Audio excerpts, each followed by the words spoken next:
All right, so hopefully we're live.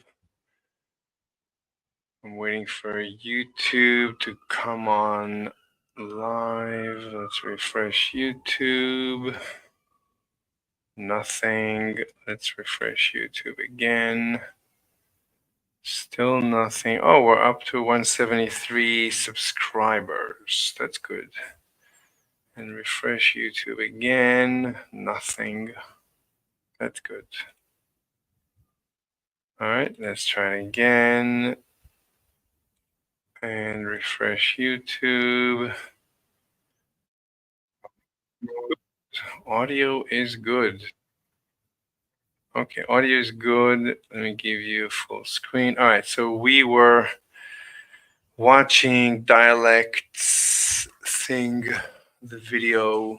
All right, let's continue.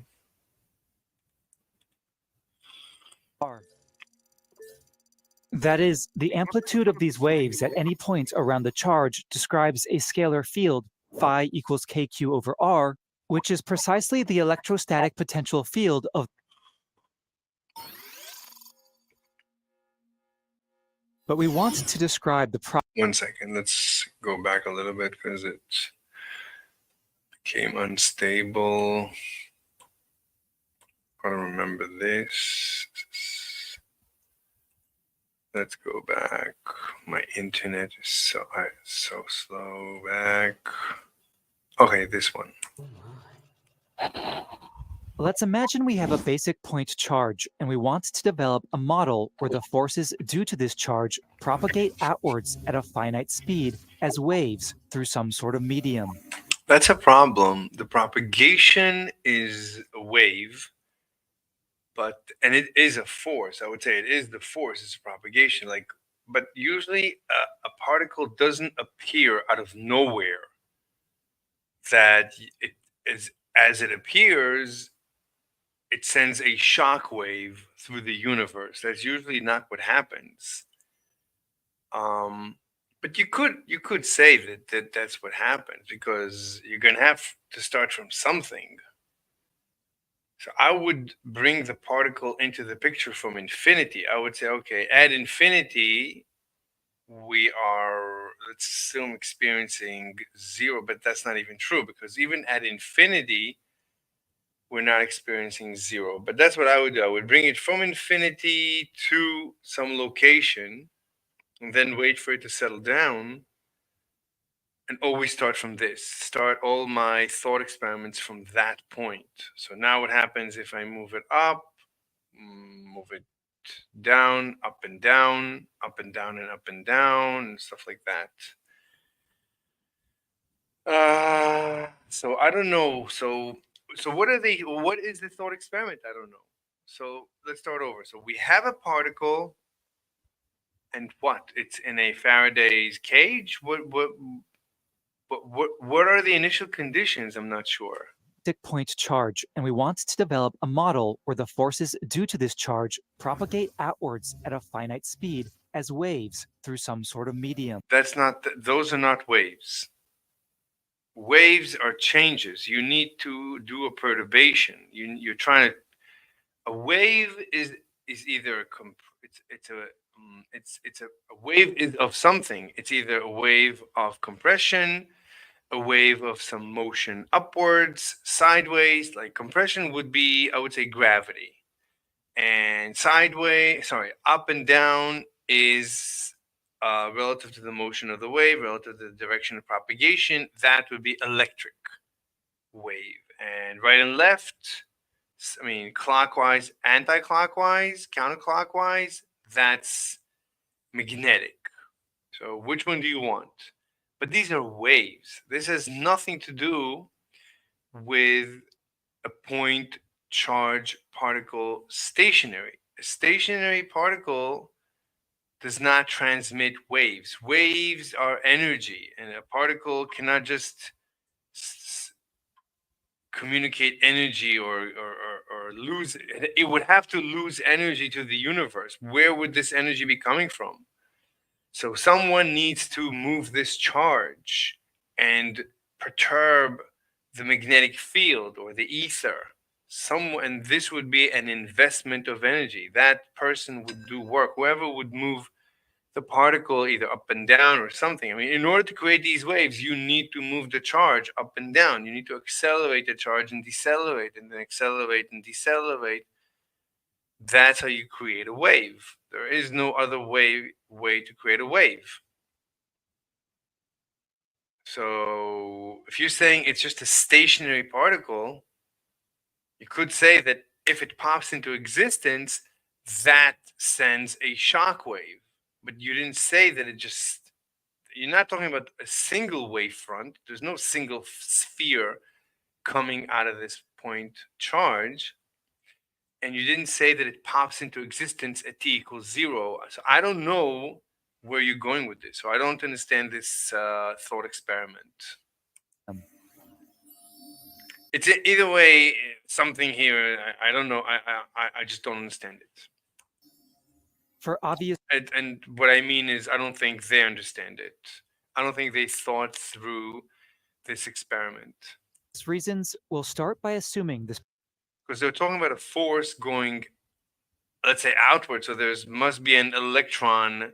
There must be a test. This must be an electron at the center, and there must be like a test electron here, and this test electron would feel a force outwards, but then this test electron would have to feel a force that way. So this would start accelerating.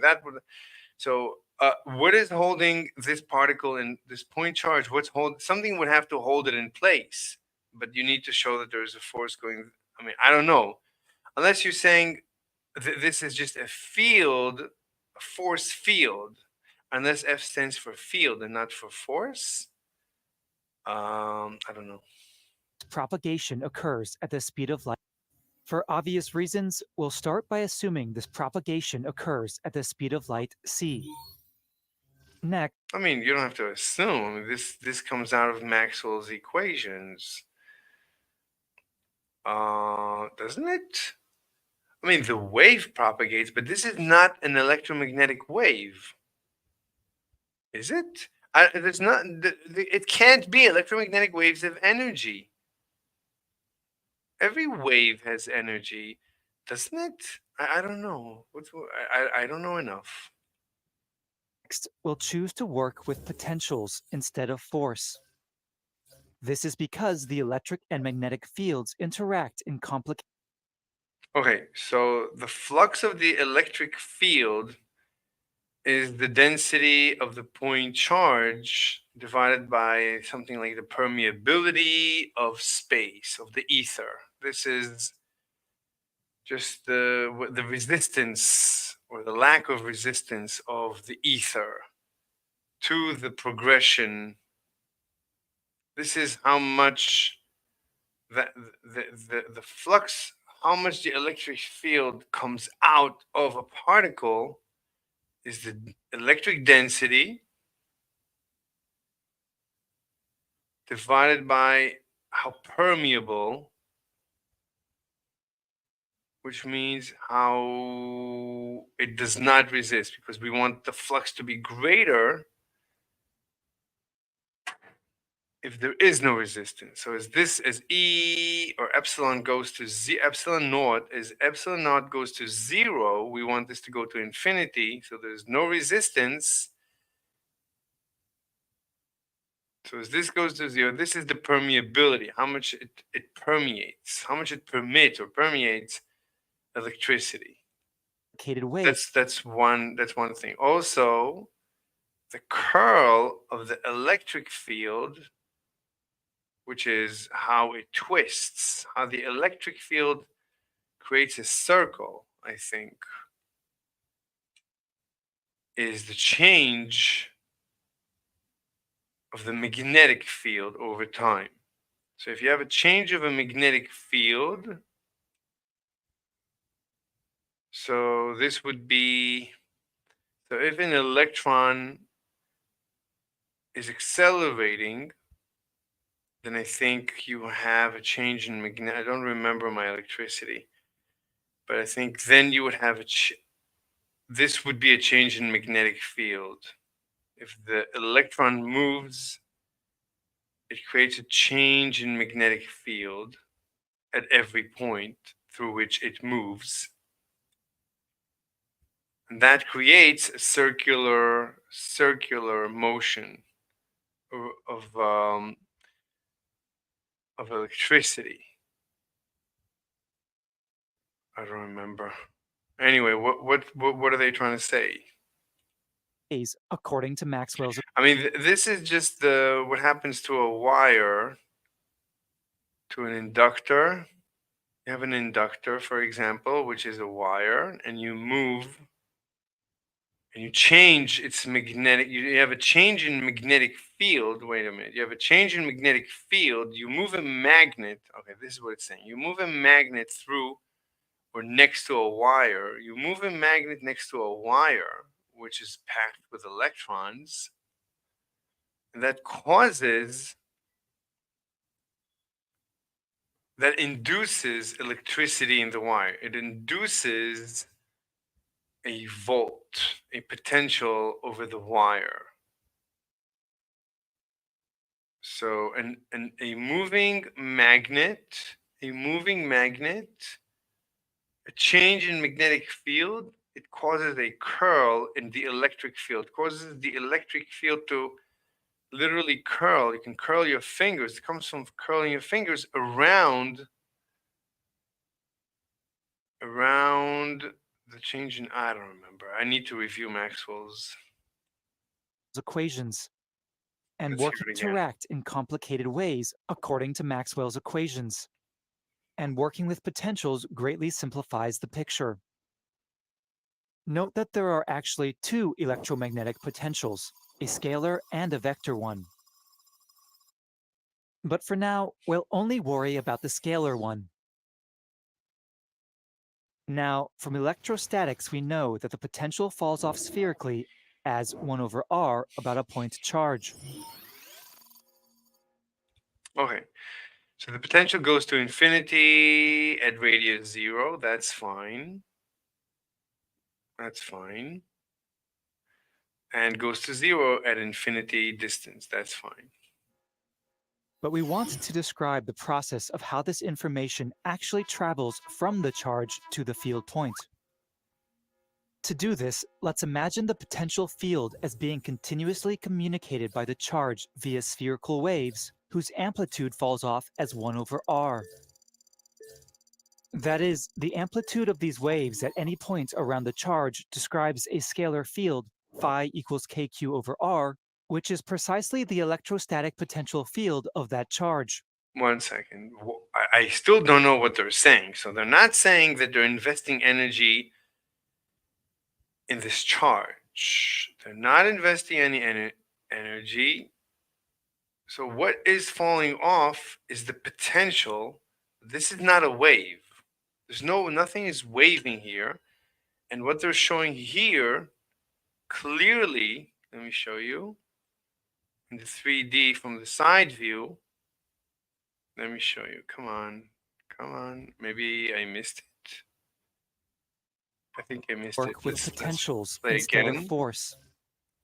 This is because the electric and magnetic fields interact in complicated ways according to Maxwell's So there's no waves. Nothing is waving. Let me show you that equations. even they agree that nothing is waving. And no one has joined us. No one is with us on Discord. Of course not. And working with potentials greatly simplifies the picture. Potential has nothing to do with a wave. A wave is kinetic. Potential is just the force, the potential force, or the potential charge. What is he showing here? This is the change in maybe the field, the scalar field. Is the accelerating change in the field over time divided by c squared. And this is the density, the charge density. Yeah, this is harmonic motion, but why is this delta?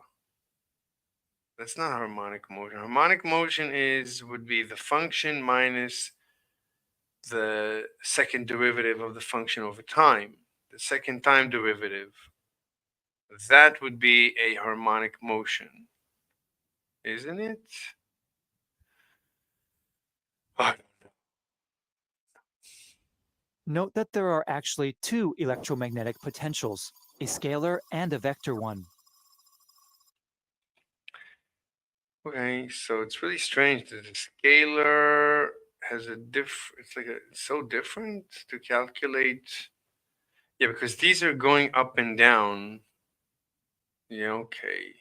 Can you see that they're going up and down? The vector potential, well, that's of the wave. I don't know if this is the wave. Yeah, this is not the wave.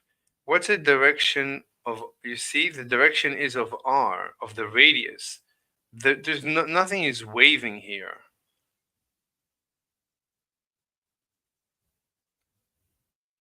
Nothing is waving here. Unless, wait, what is j?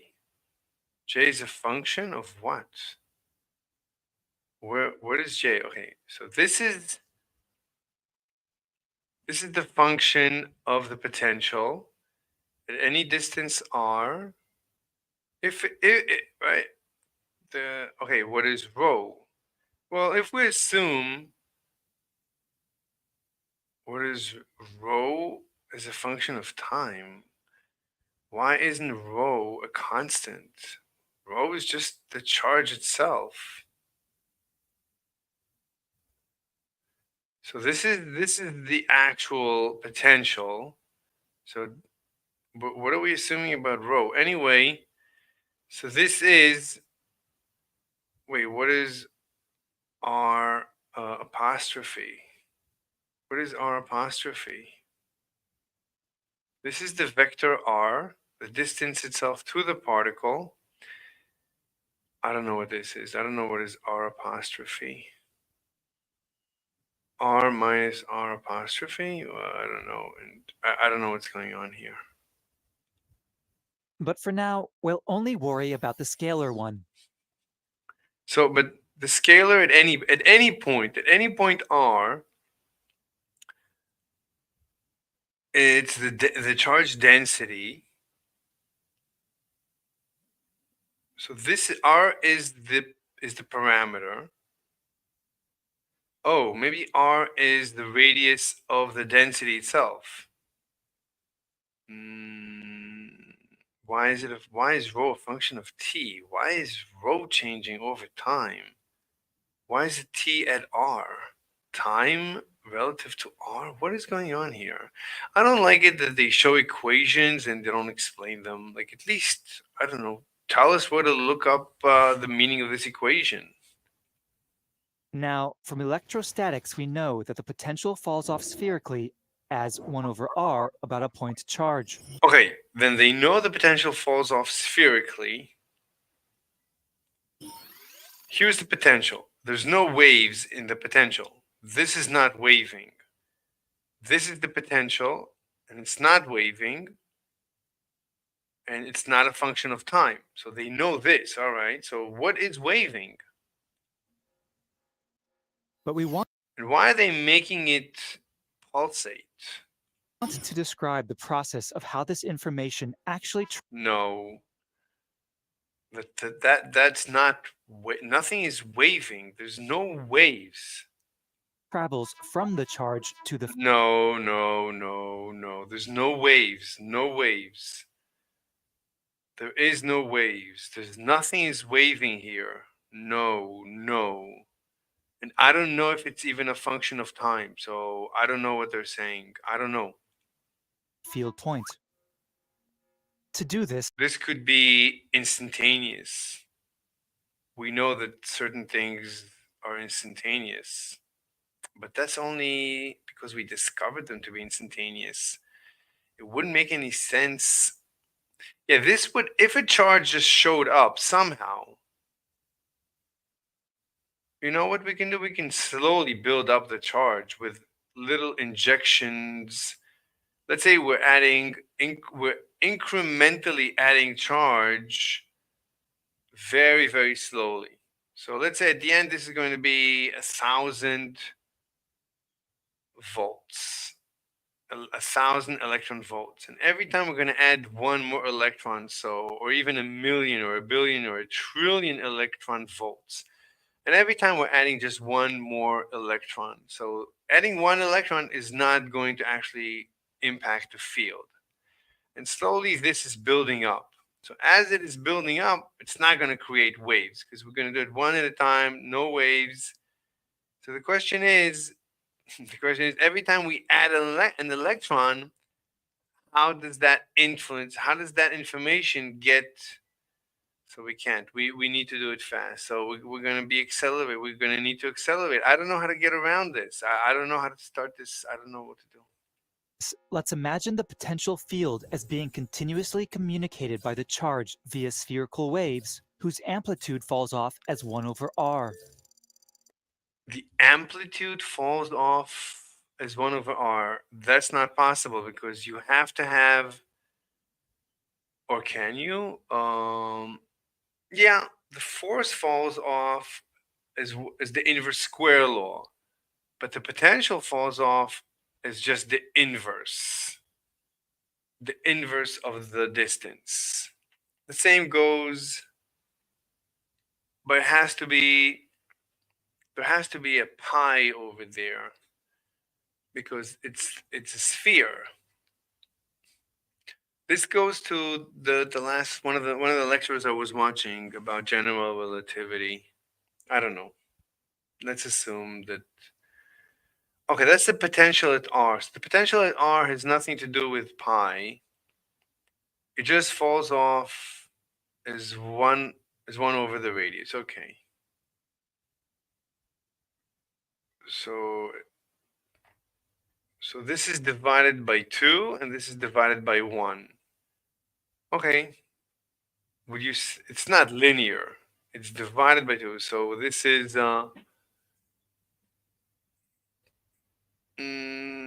okay. Just the inverse law. Okay. That is, the amplitude of these waves at any point around the charge. But these are not waves, but fine. Right? You're not telling me here it's 2 and here it's right. If this is 2 and this is 1, in the middle it has to be negative in order for this to be a wave. Not 2, I'm sorry, but this amplitude, it would have to become negative. In order for this to be a wave, it has to go from positive to negative. But this is always positive. This is positive.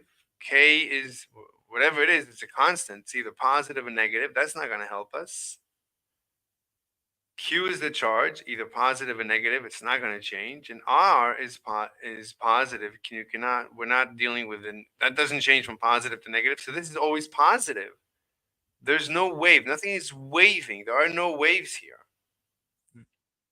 Dialect is confused or confusing or both. Describes a scalar field, phi equals kq over r, which is precisely the electrostatic potential field of that charge. And by continuous, Electrostatic is static. It's not a wave. we mean the potential is always being refreshed in real time. Refreshed? No. As though the charge were continuing. Did anyone else notice this? What's going on? 10 minutes into. Okay. I think I'm not getting the point you're trying to make in this video. Oh, this is Science Click. English. Yeah, Science Click is got his name. I don't know. He's Spanish or Hispanic, whatever. Yes, the electromagnetic field of a moving charge can be calculated either in the static frame. I think he has the same issue that I'm having. Okay. The electromagnetic field of a moving charge can be calculated either in the static frame using Lorentzian boost or directly in the moving frame with classical I don't know.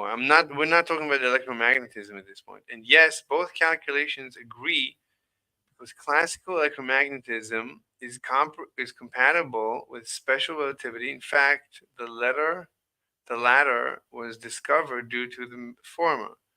To me, this doesn't show that relativity is superfluous, but on the contrary, that it is powerful. I actually like, in general, dialect, I think, more than science click. I think dialect is more edgy, and science click, I think, is more conservative. That's my intuition. It allows us to change frames without having to recalculate I don't think we're up to what he's talking about. What you've presented in your video is the way we solve the wave equation for a point charge. I guess something phi is equal to delta. It applies to any field that obeys this equation: gravitational waves, sound waves.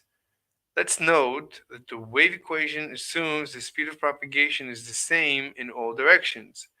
In the context of special relativity, this always works for electromagnetism because the speed of light is isotropic. It's the same in all directions, in all frames. I don't know what he's talking about. My criticism has actually not much to do with special relativity, so let's forget about it for a moment and just think about Galilean relativity. Galileo's idea was simple. There is no way to measure absolute motion, so motion is relative. In other words, deciding whether an object is in motion. Yeah, but everything could be relative to the ether. So you could assume all you have is you could have the ether as a reference frame that you can relate to it. No one is talking about absolutes anything. We're not talking about something absolute. We're talking about the ether. It's just another thing in the universe. I don't know. Of course, you can still pick one specific frame and declare it the absolute. Yeah, that's what we do, for example, with the ether, the Earth's frame, for instance. Then you can still describe the whole world with respect to this one frame. That's what physics allows you to do. But what makes relativity so great is precisely that this could be any frame. The laws of physics don't care which one you choose.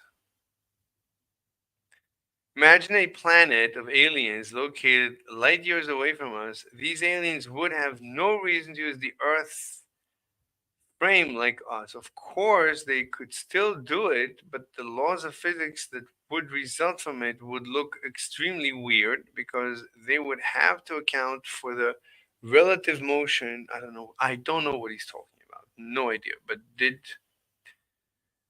and there's no response. It's a month ago.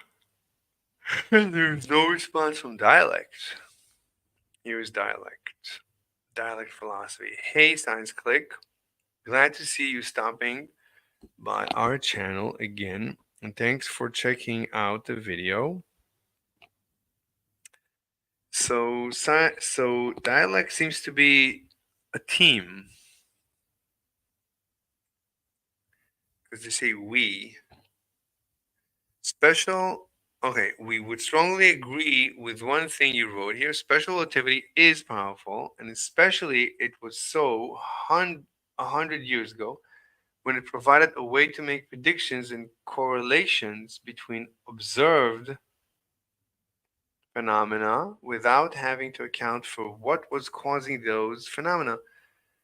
That was extremely necessary back then when nobody had a clear working picture of the microscopic world. Now, if you define relativity today as simply a mathematical formalism which allows you to choose any inertial frame to be your ether frame, look at this. He goes directly for the juggernaut because he believes in the ether and not have to worry about whether you pick the right frame. We would agree further that it is indeed still very powerful. But that, of course, that is not actually modern relativity. Modern relativity, oh, so he has a term, I never heard this before. Modern relativity is the assertion that relative space and time are brute facts of existence, consequences of an intrinsic Lorentzian geometry that structures reality. But since Lorentzian geometry is clock synchronization convention, this interpretation cannot be correct, and it both hinders and impedes us from asking what the actual nature of relative space, I don't know. And we are by no means disagreeing that the principle of relativity is incorrect, but relativity is forced to postulate that principle as an axiom. That's true. So Jesus, what's his name? Einstein's relativity starts with an axiom, whereas here we deduce it. Oh, so they're trying to deduce like I am. If you can deduce something from a deeper principle, why would you bother postulating it like Einstein did? That would not be good science, correct, or science at all. That is what makes special relativity unnecessary and superfluous. Yeah, I agree. It's just, special relativity is just wave mechanics.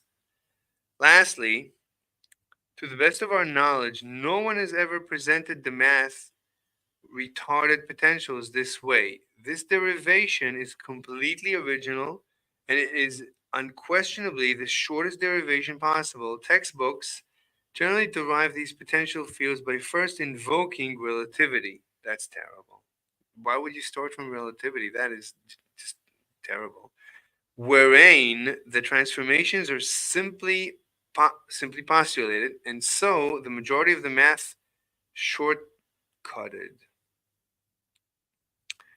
Heaviside and Lorentz, we saw Heaviside yesterday. We looked at Heaviside and his, I don't remember what he did, but I guess him and Lorentz derived it through more abstract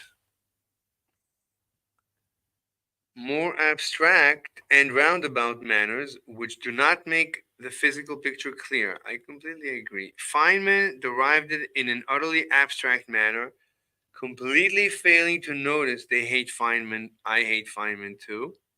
Completely. I mean, I don't know if we can hate him. He maybe had less information than we do. I guess. Even though I have much less information than Feynman, I still disagree with him. I mean, I disagree with his definition of science. Feynman derived it in an abstract manner, completely failing to notice that his correction factor to the retarded potential of a point charge was in fact just a Doppler shift. Jesus Christ. So please do not try to discredit us by pretending this derivation is somehow already out there and common knowledge, because it is most definitely not. I have to give them credit. In general, I feel this way, and specifically here, I haven't gone through it. I agree with some of what they say. With the rest, I don't. I'm not following. But anyway, this still, I don't understand this thing. Let me scroll down so we can load a little bit more responses, so we can do a search. What are we looking for? The potential. Is anyone discussing here the potential? Potential. Potential. Oh, there's a lot of people are talking about it. All right, let's start. The retarded potential. Retarded potential is potential. Okay. Oh, that's me. Um. Let me see. Here are some more. Okay. Retarded potential. Okay, potential. You see, this looks like it. Potentials cannot be physically measured like the velocity and acceleration of charges. Note that it was Linard and Weichert who first derived these potential, with one of these authors giving a physical argument. I don't know who.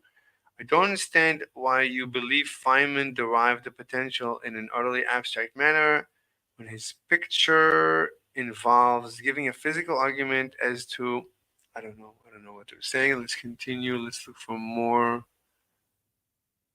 mentions of the word potential. Outstanding video, retarded potential. Okay. Postulating potential question. There it is, maybe. Oh, that's me. Okay. There should be something here. Why can't I see it? I don't know. There's okay here.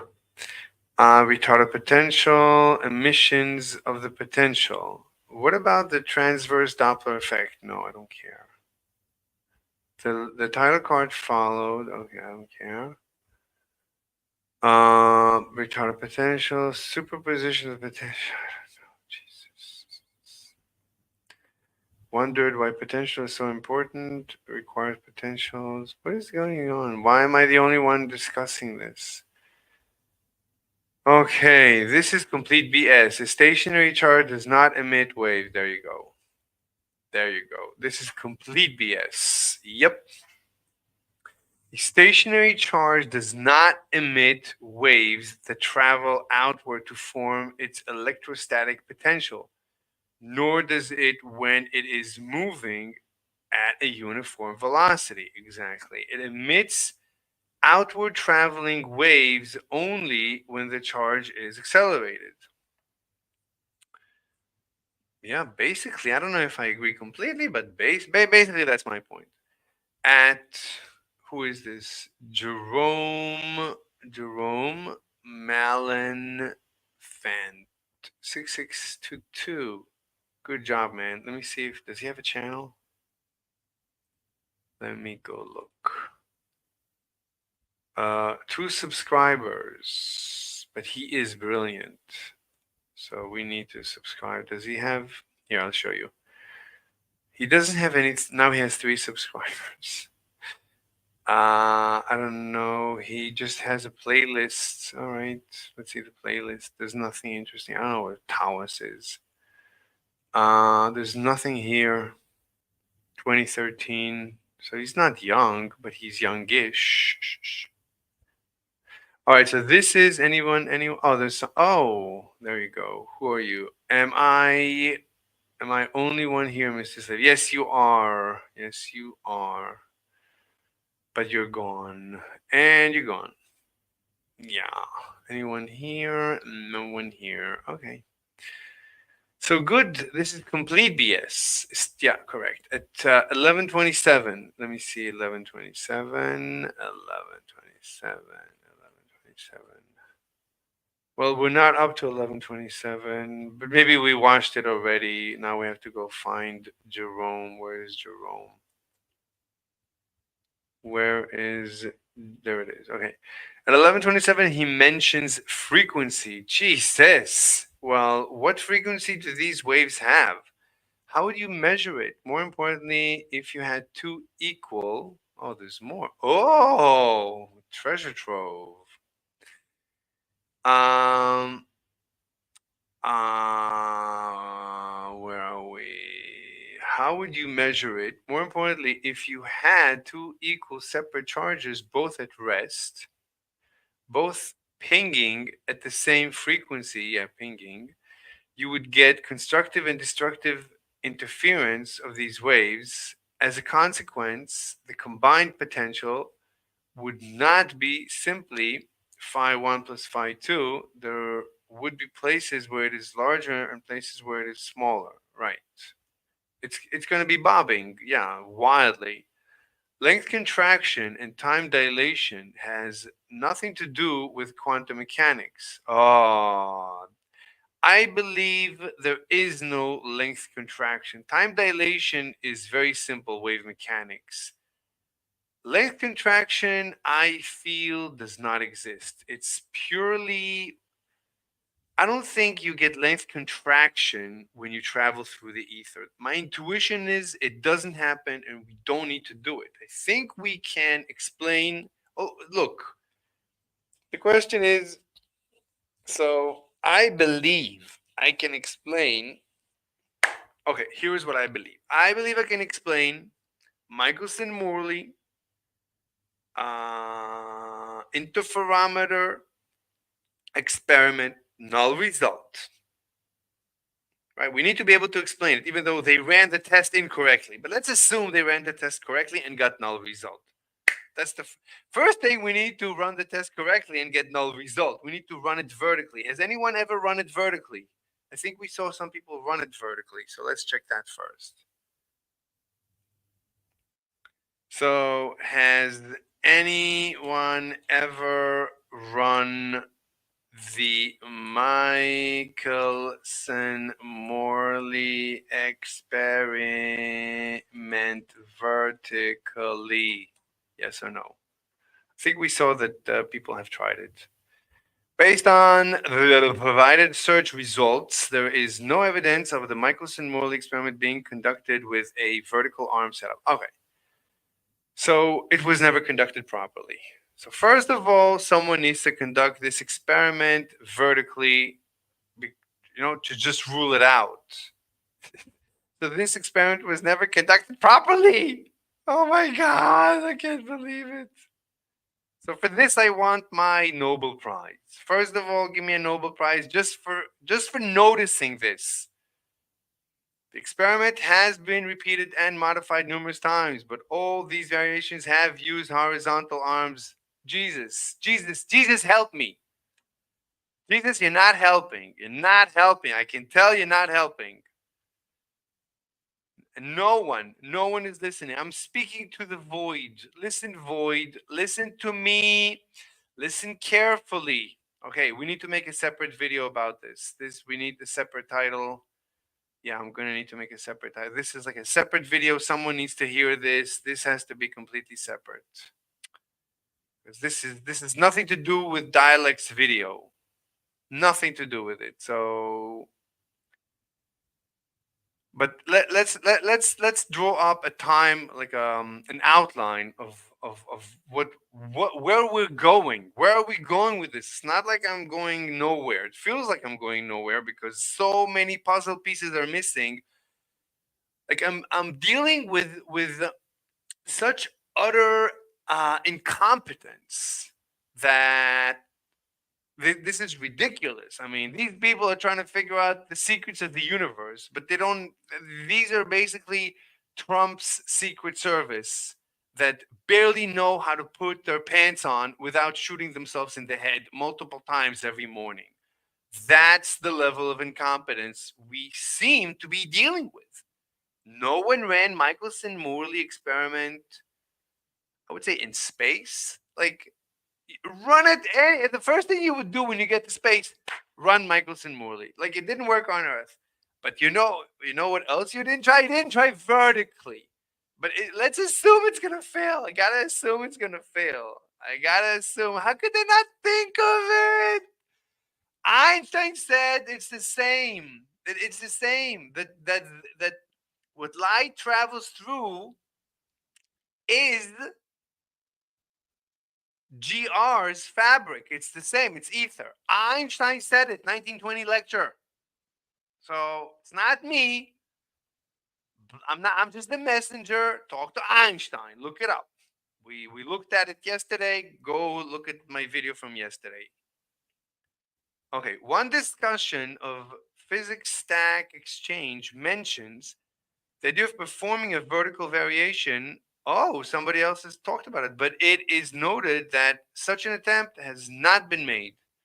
So somebody else already said, go and try it. So you don't need me. The author of the question quotes a conversation with Professor Holger Müller, who stated that, to his knowledge, no one has ever performed a variation of the experiment using a vertical arm.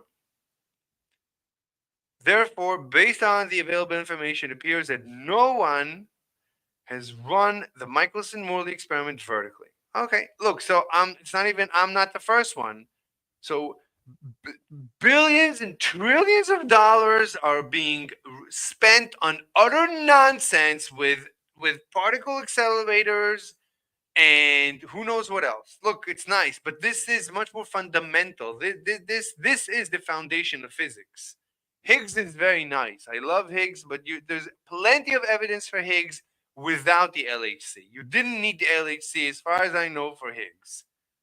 As far as I understand, you don't need to find the Higgs boson in order to to discover the Higgs field. The Higgs boson is very nice evidence, but the Higgs field, I think you could have confirmed it in other ways because it's just the ether. It's so funny. But anyway, don't waste money. Stop wasting money. You have so many professors. This could be done. This is not even high school. This is middle school. This is preschool. This is kindergarten level.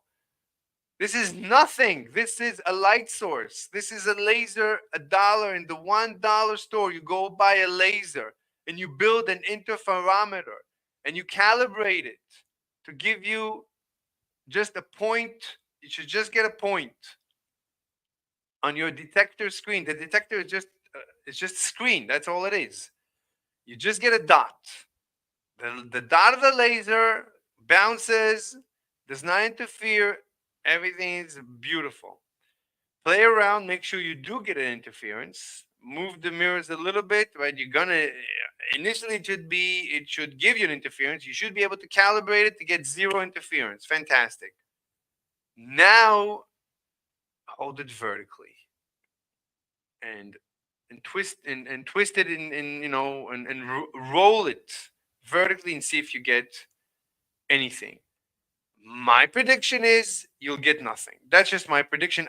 That's my intuition. You need to. I still need to go through the math. There is no length. I'm assuming there's no length contraction. That is nonsense. I said it. I said it. It's nonsense. Oh, my intuition is because of wave mechanics. In wave mechanics, you don't. I don't think you need length contraction.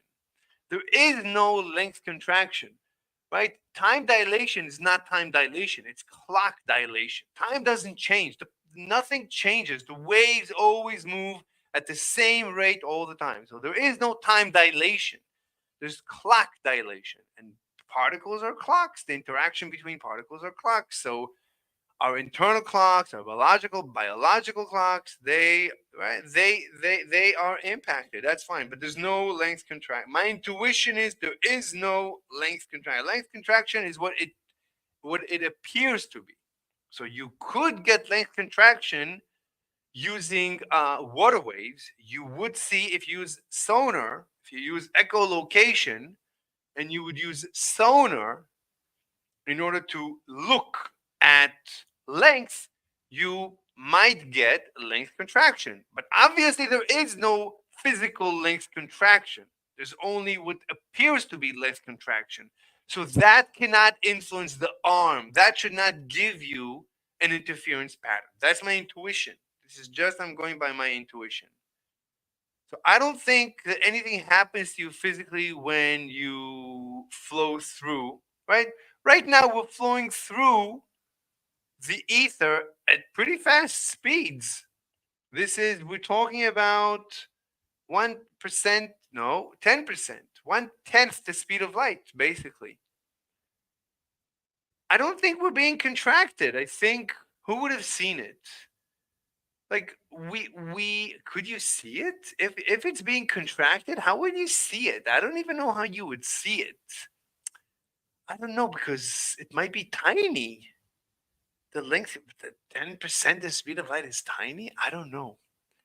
I don't know. I don't know how you would discover it. I don't know. I don't know. They keep saying, oh, relativity has been documented, has been proven. But yeah, time dilation, probably. Nothing else. Now, what about mass? Oh my God, this is such a deep rabbit hole. This is such a deep rabbit hole. This is because there's very little experimentation going on. They're always going for the most expensive experiments. They're never doing the low hanging fruits. They're never doing like a vertical test. And people have professors. This got up to the level of a professor. Did he run it? Shame. Shame. Shame. Shame. Anyway.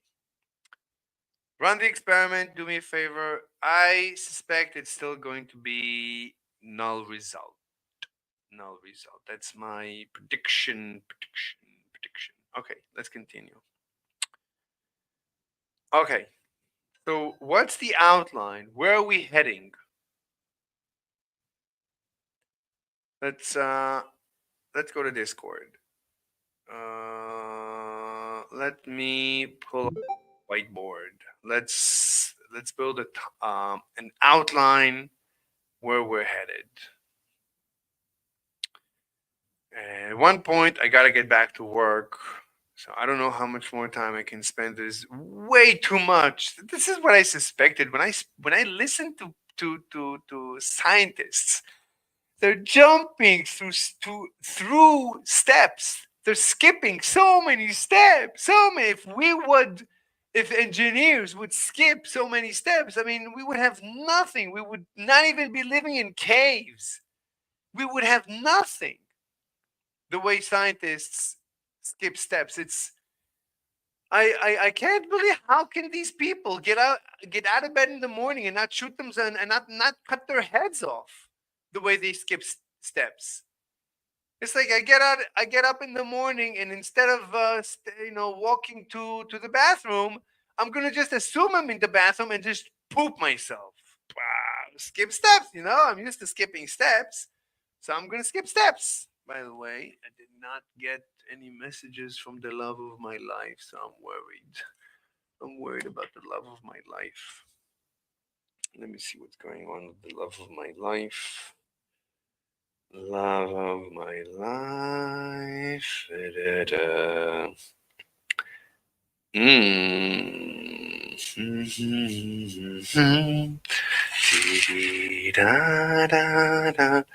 Love of my life, can't you see? Okay, let's finish this. I'll spend time texting her. Dee-da-da. La la la la la la la la la.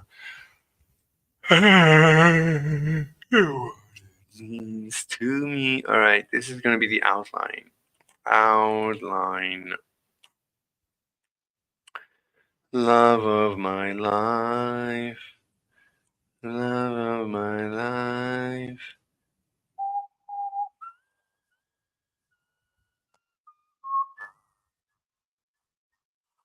All right. What's the timeline?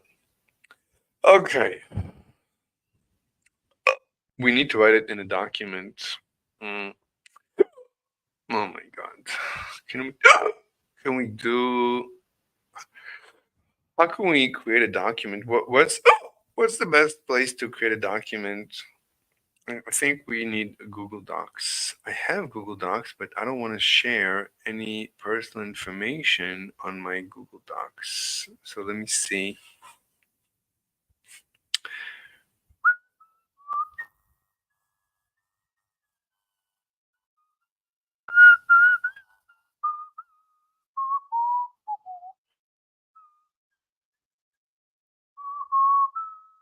Okay, what I need. What's going on? What's going on? Yes! Love of my life has responded. Love of my life. Oh my god, she's so beautiful. She's so beautiful. She's so beautiful. Beautiful.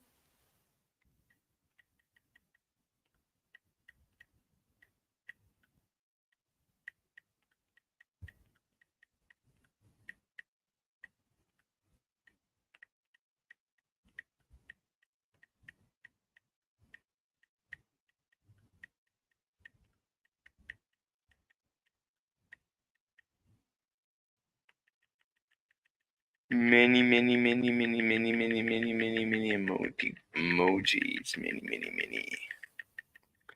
Many, many, many, many, many, many, many, many, many, many, many, many, many.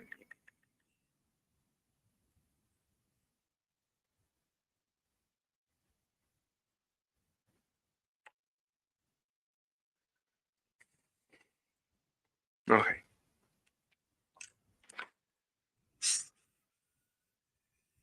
All right. So what do we do? Let me create a folder. A folder. Just gonna be called X. And let me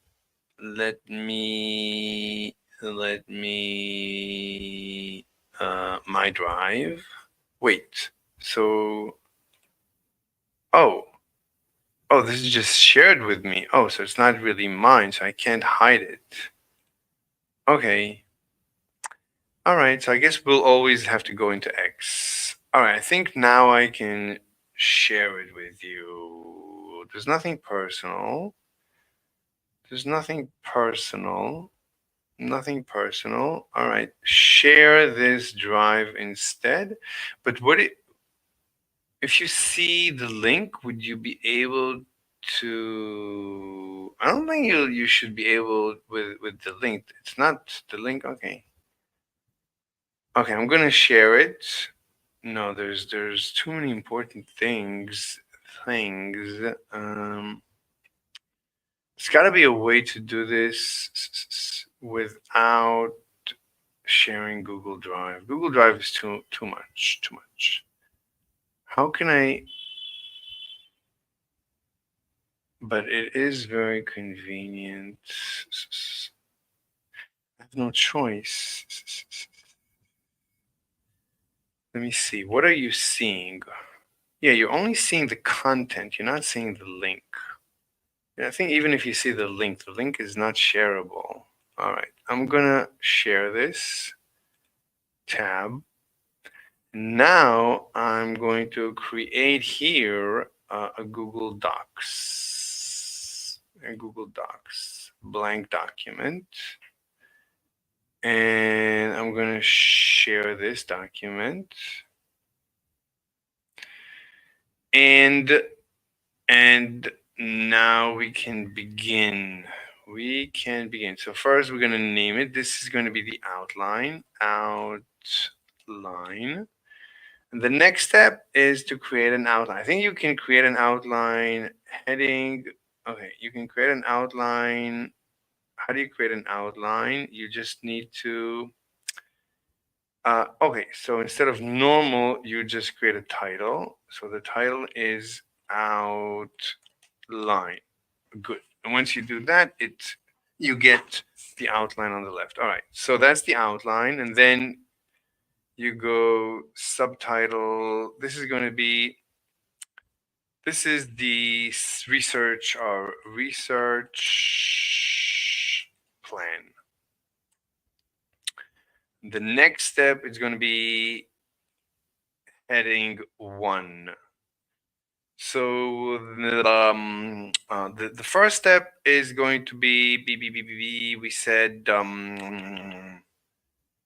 okay, let's talk about the last step. The last step is to figure out quantum mechanics. As far as I'm concerned, it's quantum, go quantum. Quantum, I want to develop a quantum theory. The last step is to create a quantum theory. Okay, so we'll come back to the last step. The step before that is everything else. So we need to become acquainted, I think, I need to figure out Maxwell's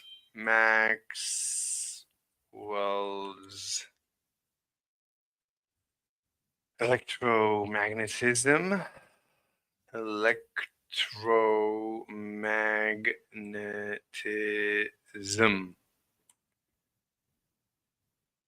And then special relativity and general relativity. So heading 1, special relativity. And you can even do general relativity and then say that it is heading 1. Yeah. Okay, so you see it on the left. Good. And now we can start filling in the blanks. All right, so Maxwell's electromagnetism, the last step of that was to find the ether. So this is going to be heading 2. Find the ether. So the first step of that, I think we're in heading 3. To find the ether, so we had the Michelson and Morley. The Michelson-Morley experiment. All right. That was heading. There's also heading 4. And what is the option? Save as my default. Use my. All right. All right. So let's go at heading 4. So heading 4, the Michelson-Morley experiment. We can talk about that, but let's talk about the vertical test. Vertically test. Vertical test. Vertical test. That's we need to talk about that. There's very little to say. Just run it vertically. Not much I can say about that. Let me take a sip of water. Water. What is the state of the battery here? Oh, it's too full. Okay. Let me see. Can this charge?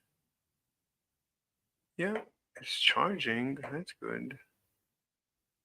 But not always. Yeah, the chart. Yeah, charging. Yeah, this battery. Oh my God, the battery is going bananas. Whatever. It's fine. It's fine. All right. What else do we want to say about the universe? Is anyone? Oh, there's one person with us. Hello, one person. Let me give you the link, one person. Here is the link, one person. What? All right. Message. Yes. What?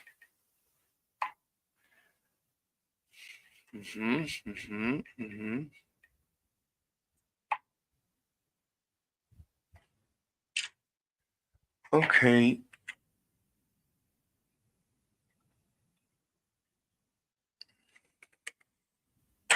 All right. Take a sip of water.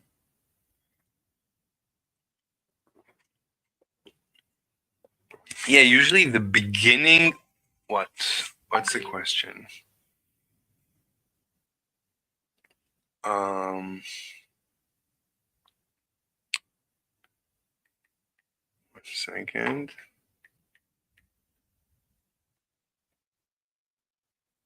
One second. 1 second. Okay. Business. All right. So I think that building an outline, like everything else, Jesus, the first step is the most difficult one. So, okay. So Maxwell's electromagnetism, but okay. So,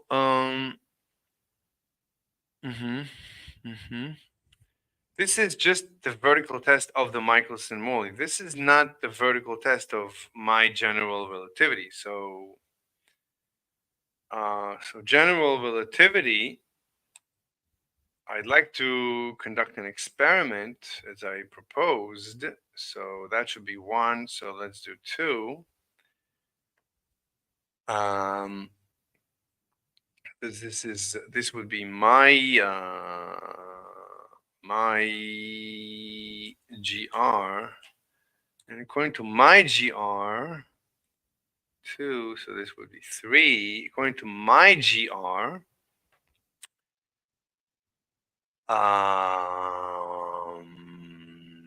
well, it's flowing in at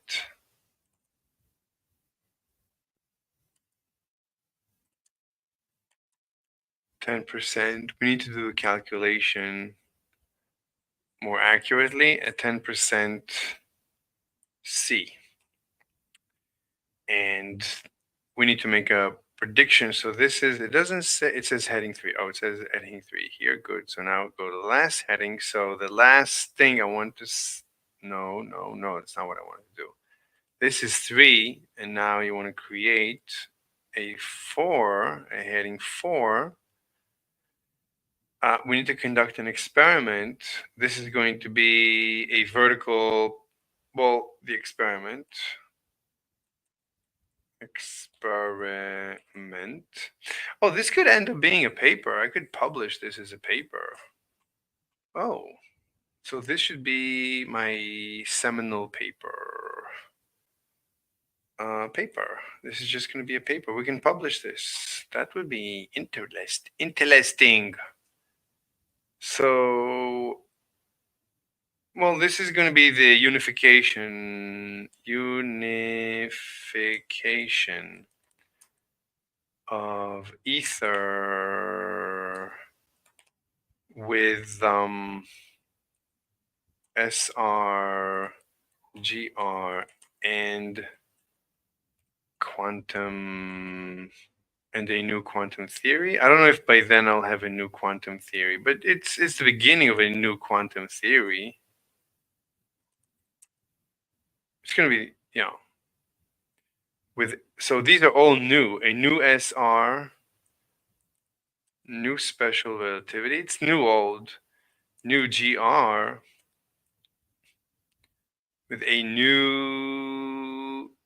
with an improved, no, it's basically completely new special relativity. Special relativity, a new general relativity, and a new quantum theory. Quantum mechanical theory? Yeah, why not? Mechanical. Well, they're all mechanical. These are all mechanical. Unification. Well, it's a new theory of science too. Well, it should propose to conduct a bunch of tests. Save time and formatting by making paperless your default. Set as default. What do you mean? For every new document, change this anytime by selecting page. Oh, so it's all one long page. Interesting. Oh, I don't like that. Undo. No, I like pages. Like gives me a good separation in my brain, my feeble brain. Okay, we've been here for an hour. This is so exciting. So we're starting to become like real academics. But how am I going to publish under my weird name? That's going to be so funny. It's under a pseudonym. Don't look me up, please. Okay, so this includes a research plan, but this is also, I'm going to explain why everything else was unscientific and what I think is science. This including what's going on. So including a new old. Everything is new old. Science.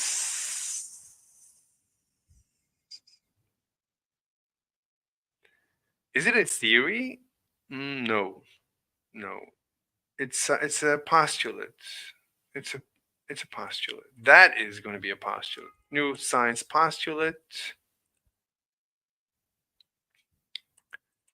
And a research plan, I guess, including a new science postulate and a research plan. But I need to tell them in one sentence what we're going to be doing in this paper. Unification of ether,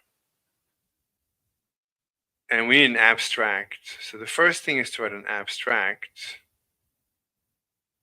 So this is going to be heading 1, abstract, and this is going to be the abstract. So we're going to say this paper we will present blah blah blah. All right, so we'll come back to this. So what do we want to say in the subtitle? Or do we want to say something? Unification of ether with a new special relativity. Okay, this is new special, a new special relativity, a new general relativity. So my GR is the new. Well, we're discussing just we're going to be discussing special and introduce the new one. Right. So quantum mechanics, we're going to start from quantum mechanics and we're going to introduce a new quantum mechanics. We'll come back to this. All right. So,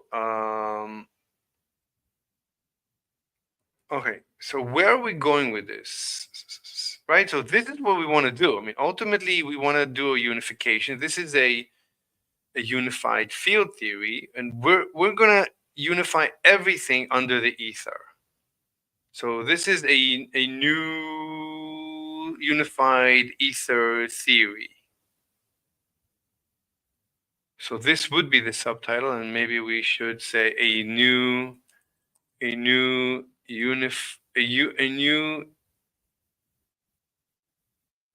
unified field theory. Every time I say theory, oh my god. A unified field theory based on the ether. And we'll come back to this. This is going to be, we're going to take this text and what happens if I paste it? Yeah, it's no good, but control shift paste.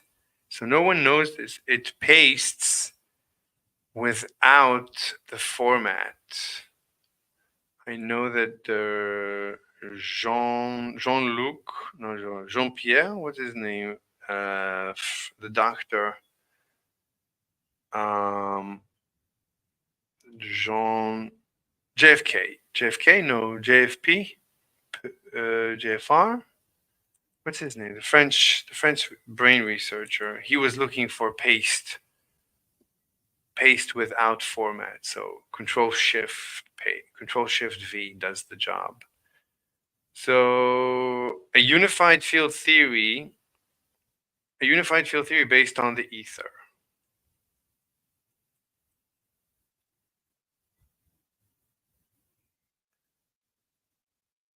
So the subtitle is the unification. Okay, unifying. I guess unifying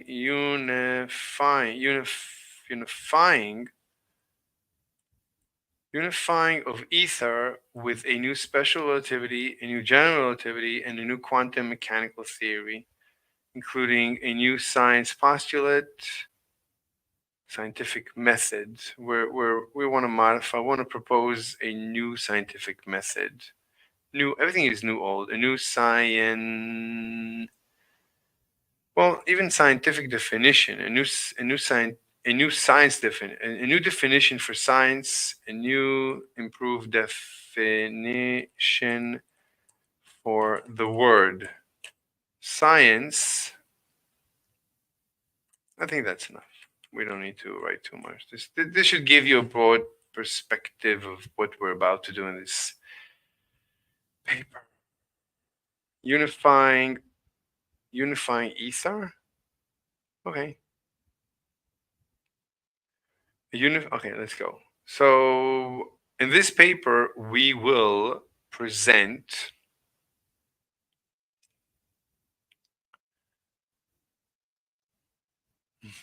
we will present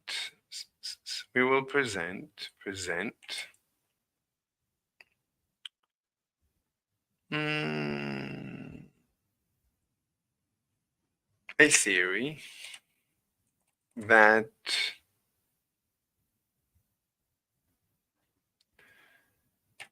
the long forgotten and abandoned ether theory. I don't think it was ever proposed as a theory. I think it's the time we propose ether as a theory. That this theory, so in this paper, we will present a theory that the long forgotten and abandoned ether theory, not only be reintroduced into modern physics. Well, first step is it should be reintroduced. So in this paper, we will argue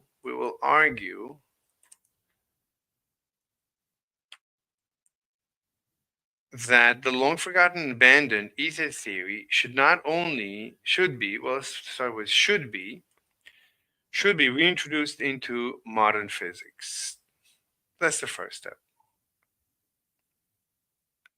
The next step is if we're reintroducing it, we have to overhaul special as a consequence. Well, first let's just say it's going to simplify. It's not even simplify. This will make things make sense, and we will argue that it doesn't make sense otherwise, and we will even reference Einstein.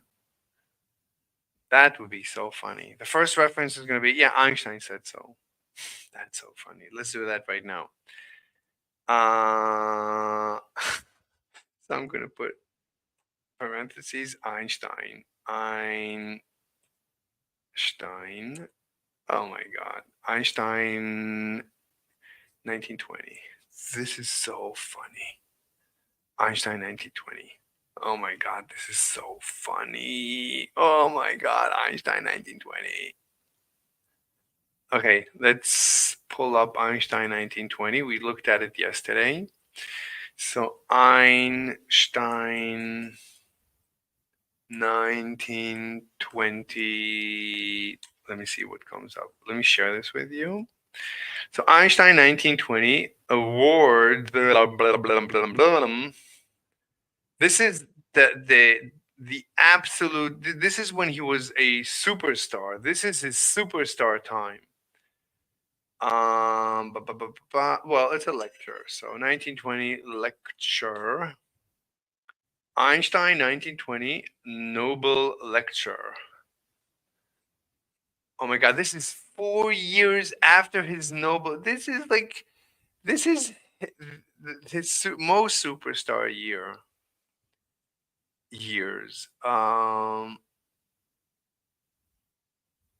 Does he confirm the ether in 1917? Of course not. Michelson and Morley proved that there was no need for ether to explain anything. There's no need. There's no need. Yeah, Michelson, he proved it. Michelson, who spent the rest of his life trying to figure out what went wrong. Yeah, he proved it. Oh, yeah. That same guy, sure. Okay. Yep. Okay, let's find his lecture. Blah, blah, blah, blah, blah. Einstein notes, 1931. Where's his lecture, 1920? Einstein, Ether and the Theory of Relativity. There you go. Okay.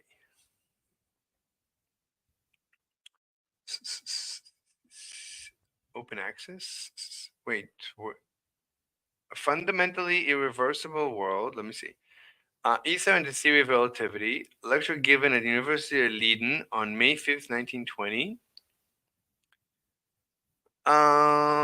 Can we reference this scientifically? I don't know. Does it have like one of those numbers that you can reference? Paper publishing WeChat. What's going on? Why is this on WeChat? But where's the rest of it? Or it's all here. This appears to explain evolution of spirit. Wait, what's going on?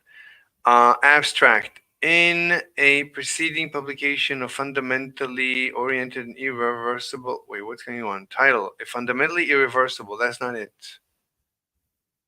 Has been cited by the following. Oh. A fundamentally irreversible world as an opportunity towards a consistent understanding of quantum and cosmological contexts. Helmut Tribuch. Who is this guy? Keywords. Abstract. In a preceding publication, a fundamentally oriental and irreversible world was shown to be derivable from the important principle of least action. A consequence of such paradigm change is of. But where is it quoting Einstein? Via continuous activation of information on matter photons can generate entropy and release small energy packages without that in a far from equilibrium world also information with its energy the concept of irreversible physical world opens a irreversible is nonsense. This world is completely reversible. That's not true. So why would he quote Einstein? I don't know. But that's not what I'm looking for. These are not the droids we're looking for. But where is it? I found it so quickly last time. Okay. I just need the lecture notes. Noble lecture. This is 1920.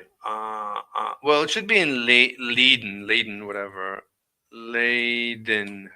University of Leiden? Yeah. Are you going to respond?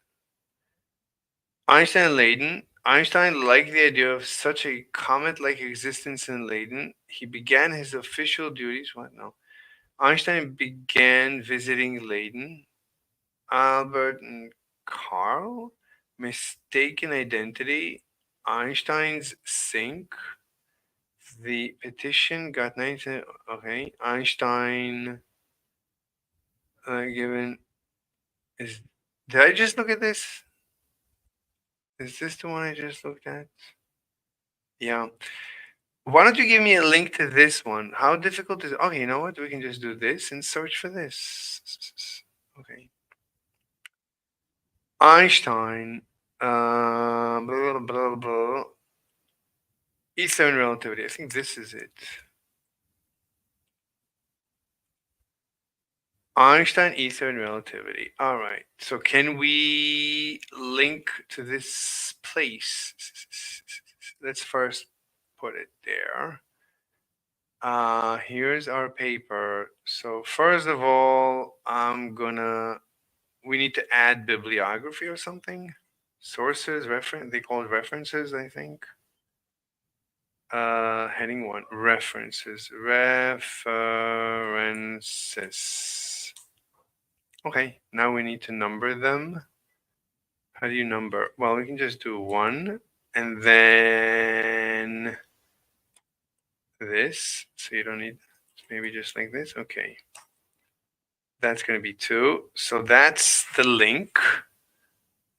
Now, let's go back to here. Is there like an IBAN, I think? There is the IBAN number or something. There's nothing I can link from here. Okay, whatever. It's going to just be, I think, just this. We're going to copy it. Go back to our paper. I would just paste it here.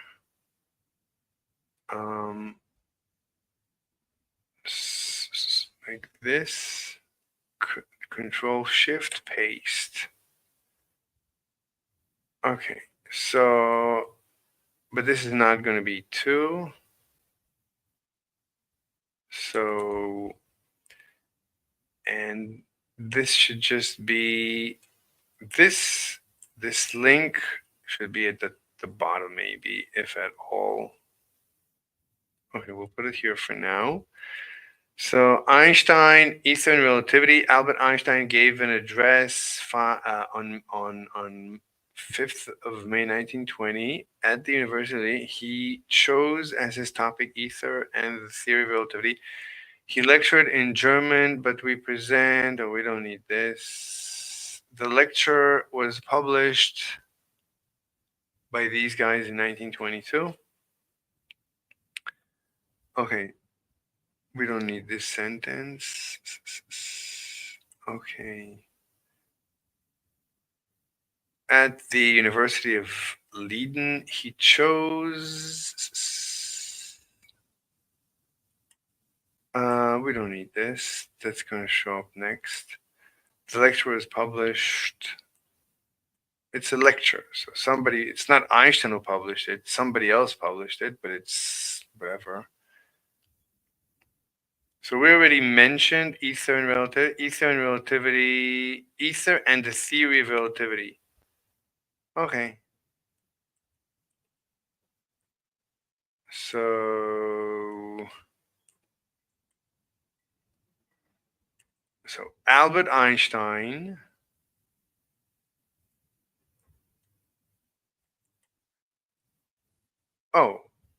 so ether and relativity. Well, that's it. And then a link. Here you go. Enjoy the link. Replace URL with its title. Oh, that's interesting. There you go. There you go. Okay.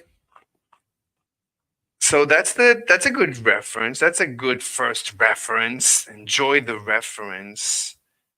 Enjoy the reference. Okay. In this paper, we will argue that the long forgotten and abandoned ether theory should be reintroduced into modern physics. Einstein, 1920. Congratulations. Enjoy. All right. That's the first thing. Should be reintroduced. Why should we reintroduce it?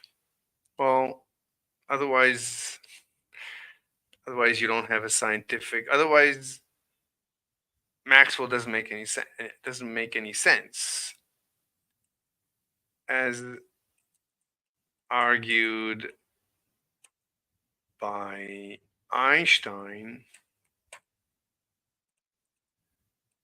Maxwell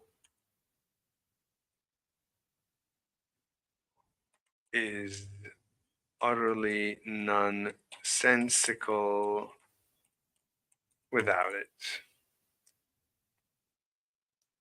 Maxwell's electrodynamics is utterly nonsensical without it. I would say it's unscientific. He didn't argue that it's unscientific, but if it's nonsensical, I would add unscientific. Unscientific. All right, take that. Wait, why? Oh, this is, yeah, we're doing the abstract. Okay. Nope, can't. We need to add 1 second. Yeah. Okay.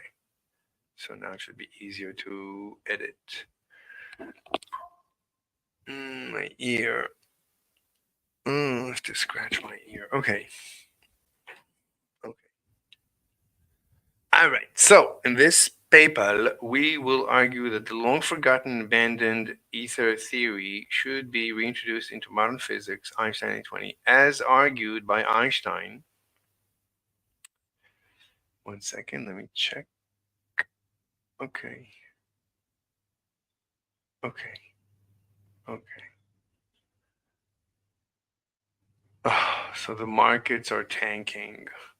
Yeah, there's no reason for that. You can ignore that. The markets are super sensitive, but whoa, 4% down. Jesus, they're not joking. Nvidia, 10% down. Jesus. Jesus. Yeah, there's no reason for that. Okay.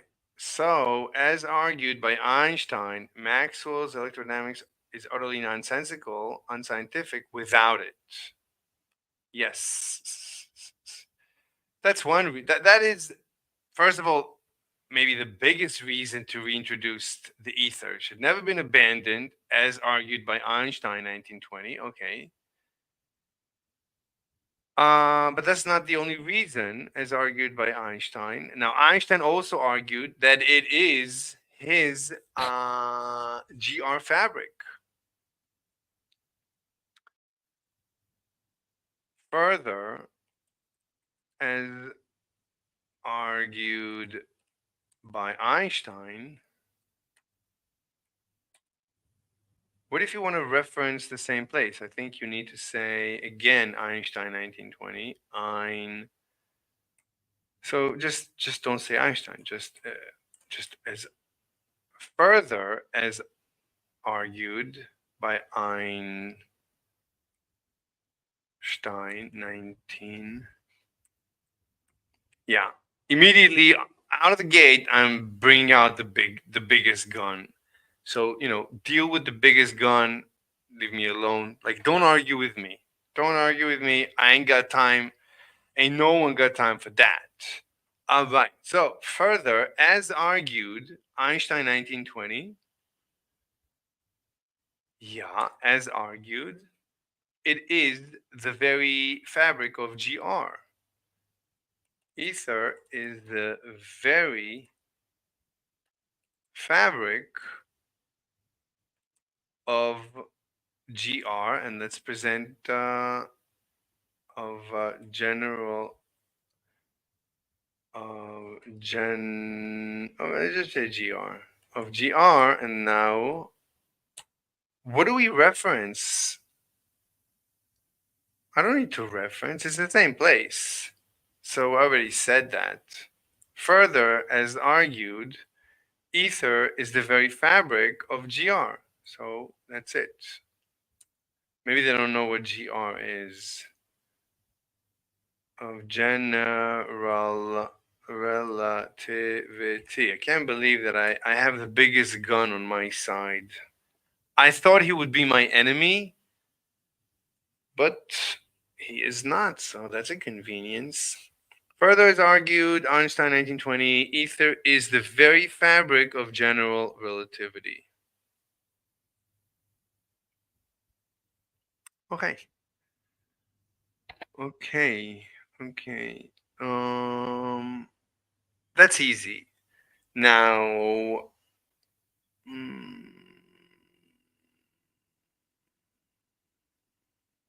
yeah. So, what about special relativity? Well, if he argues to bring back the ether, then his special relativity is no longer special, it's just wave mechanics. As a result, SR reduces to simple wave. Man, who invented wave mechanics, though? And we can quote dialect. I think we can quote dialect who have done this.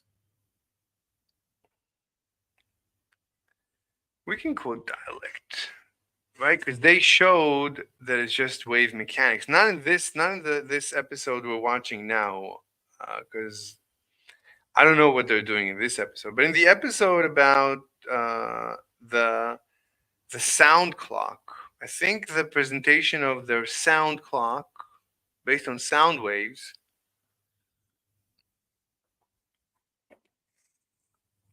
I don't know how much they derived. I don't know how much I'm gonna derive. I'm not gonna do all the grunt work. I'm not gonna go into all the details. I'm gonna tell other people to do their work. You gotta sit down and do everything. One of the propositions is going to be you figure out. Okay, you gotta figure out everything because I'm just gonna give you my feelings. You figure it out. As a result, SR reduces to simple wave mechanics. Okay. The question with Maxwell electromagnetism, find the ether. I don't think so. Michelson Morley. So before we discuss the vertical test, let's discuss. One second. This is heading 4, and this is heading 4. Good. So before that, I want to discuss Sir Henry. Was he a sir? I think he was Sir Henry with the pointy beard, Lawrence. Sir Henry Lawrence transforms.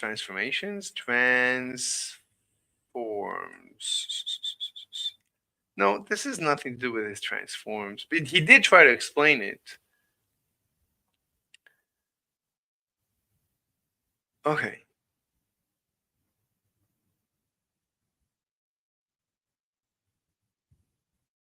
Huh.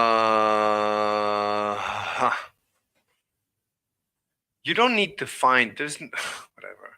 Okay, Sir Henry Lawrence transforms. What do you want to say about them? What's the point? What do you want to say, sir? What do you want to say about the transforms?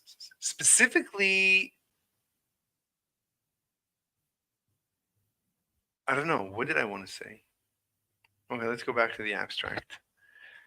Okay, as a result, special relativity reduces to simple wave mechanics. Okay, we need to reference something, someone.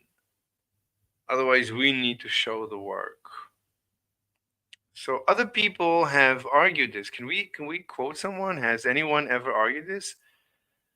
Okay, let me show you. So has anyone ever argued that let's say SR reduces to simple wave mechanics? Let's see what they say. Yeah. Wave mechanics. Wave equation. Okay, let's write special relativity. Special relativity. Special relativity. So it corrects the hitherto laws of mechanics to handle situations involving all motions, and especially those that speed close to that of light, known as relativistic velocity. Today, special relativity is proven to be the most accurate model. Really? What's what? What's your test regarding length contraction? How did you test that? Show me the test. How do you test length contraction? How did you test length contraction? Is it the muons? How do you know? How, why isn't the time enough? Why isn't time dilation enough to explain the muons' slow decay? Okay, Einstein's theory, Einstein's paper especially revolutionized light, matter. No, it didn't. Special relativity. So no one has. Yes, somebody's with us. Yes. Oh, Andrew. Oh, Hello. yo, Hey, what's up? my friend. Yeah, great. Hey, what's up? Oh, How are you? yeah, I'm doing great. What are you doing? I'm writing a paper. Let me About, about my work mm-hmm, in science, in physics, modern physics. I'm trying to mm-hmm. revolutionize modern physics. Do you wanna talk? You have time? Yeah, I can't talk, but I can listen.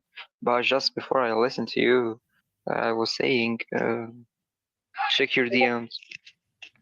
I can't. I mean, everyone. I'm on YouTube, so can everyone watch it? It's okay. It's public. Yeah. Okay.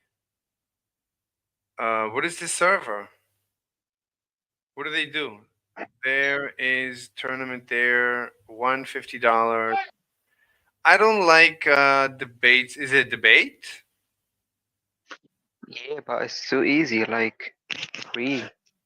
Wait, it's a debate. It's a competition debate.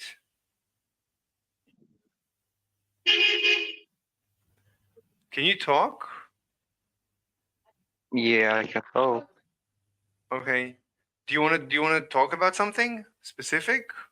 Oh, no, I can't talk right now, but I can listen to you. Like, I would be listening. Okay, you could just watch it on YouTube. Let me give you the link on the YouTube. Oh, but What? all right. Yeah. Let me just make sure. Yeah. I would be muting here, alright?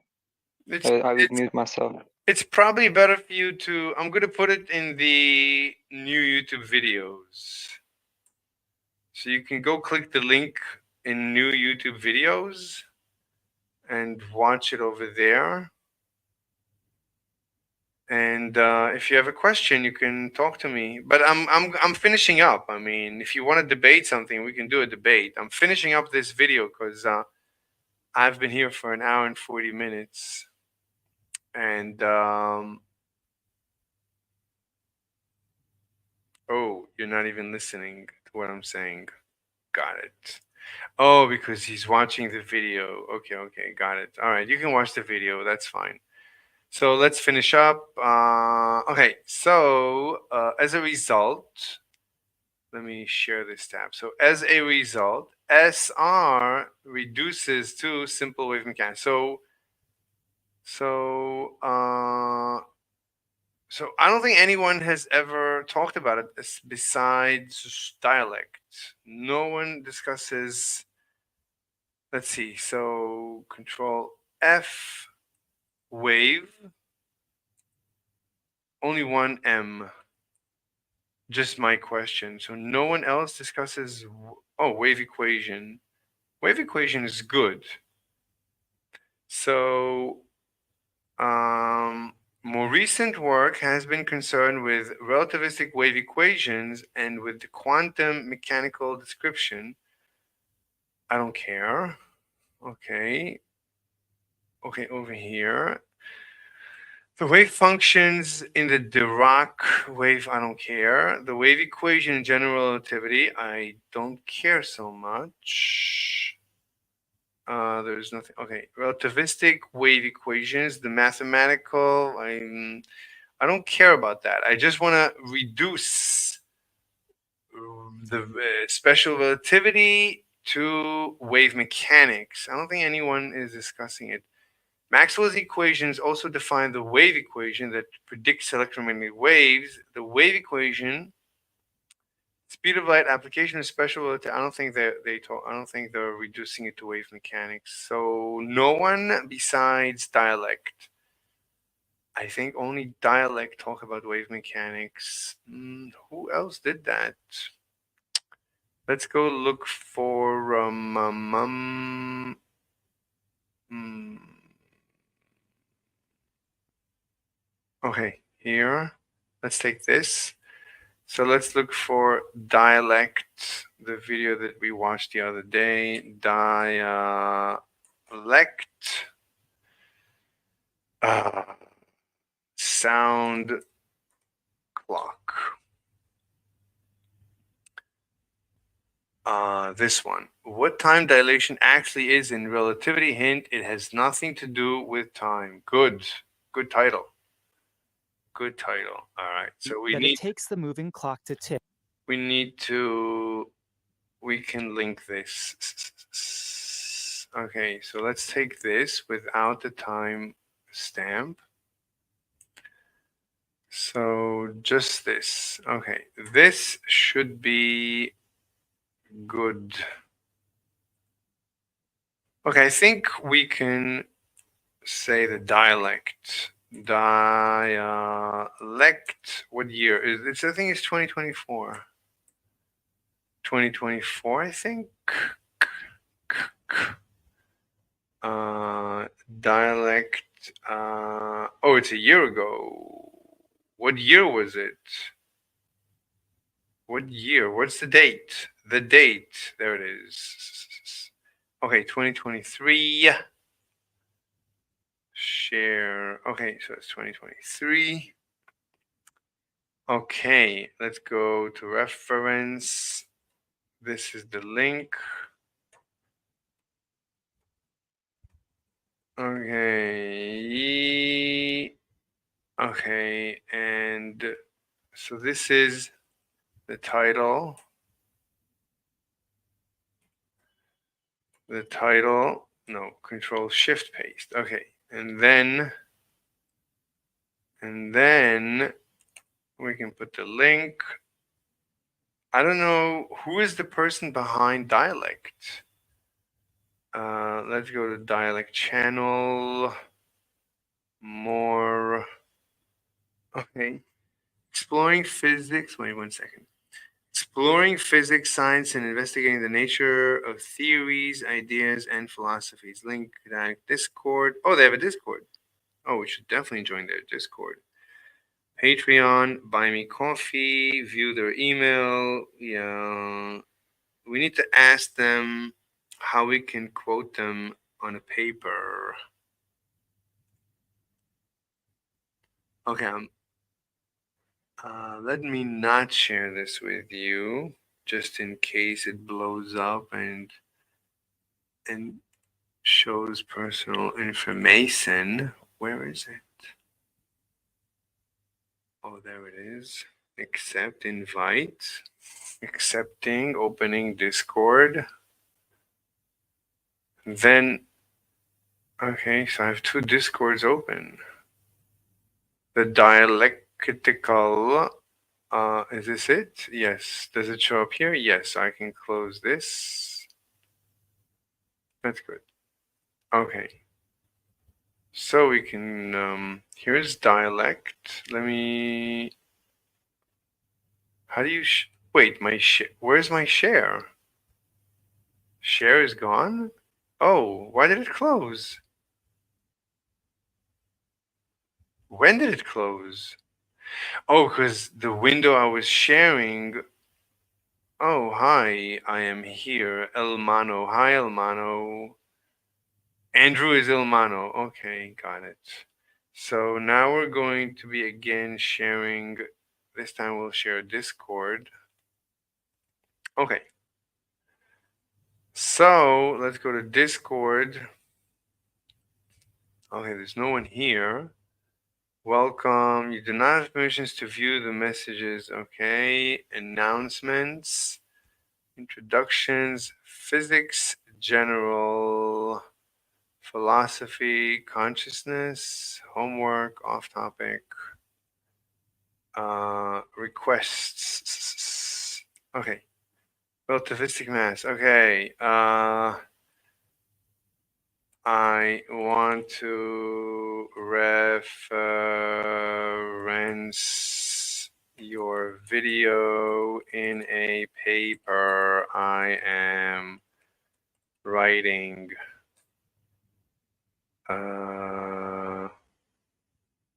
Who are you? LOL. Okay. And maybe we should allow people to read this paper. So let's, okay, before I click share, let me hide. Okay, you look at this while I share. Yeah. Okay. So this is going to be yeah, anyone with a link should be able to comment, I think. Copy link. Okay, done. And here's the paper. A unified field theory based on the ether, unifying ether with a new special relativity, a new general relativity, and a new quantum mechanical theory, including a new definition for the word. No less, yeah. Abstract. In this paper, we will argue that the long forgotten, abandoned ether theory. Yeah, it's kind of pretentious. Kind of pretentious. Yeah, it's a little bit pretentious. Pretentious. All right, let's continue. Well, okay, let's continue. Let's continue, but we're gonna need to take a break. I need to eat something. As a result, SR reduces to simple wave mechanics. Yeah. I don't know if dialect agrees with this logic. Okay. The question in SR, time dilation is fine. Time dilation is I think the time dilation is fine. So this was heading 1. This will be heading 2. So this is time dilation. Time dilation. So this was 2. So this will be 3. Heading 3. Well, I have nothing to say about time dilation. Just I have nothing bad to say about it. It's fine. However, so this is heading 2, so we need heading 2. So heading 2, length contraction, I think length contraction, what about it? So length contraction, so this is 2, and then this is going to be 3, does not exist. So what about the experiments? We're going to need to review the experiments that proved length contraction, and we're going to need to disprove them. Does not exist. This is 3, then this is 4. So experimental, well, we need, right? Because Einstein just said it must happen. It must happen. Well, that's not true. It must be observed. So Einstein, obviously, 1905,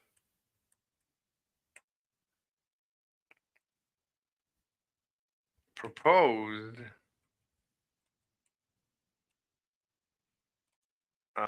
length contraction is observed, or must be observed, must be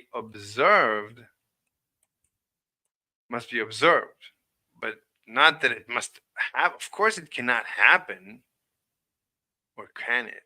I don't think it can happen. I don't think. Well, if we're saying it's just wave mechanics, then let's think about it. If it's just wave mechanics, but we're waving through as we're moving faster and faster, would you say, right? If we let's go to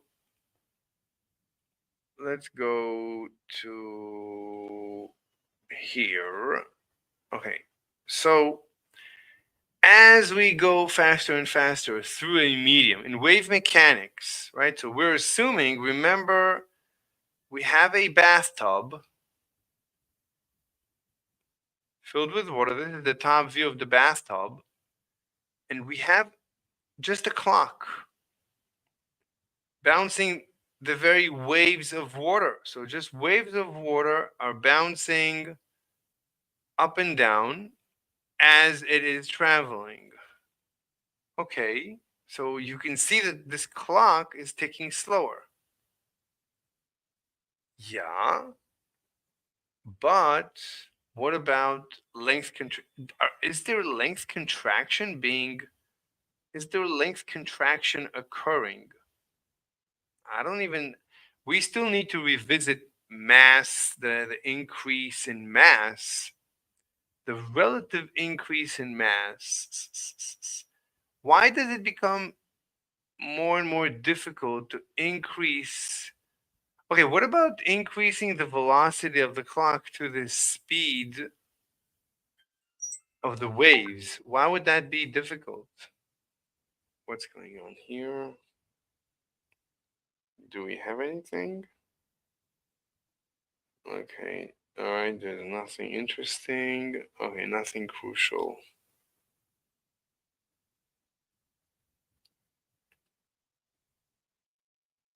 All right. So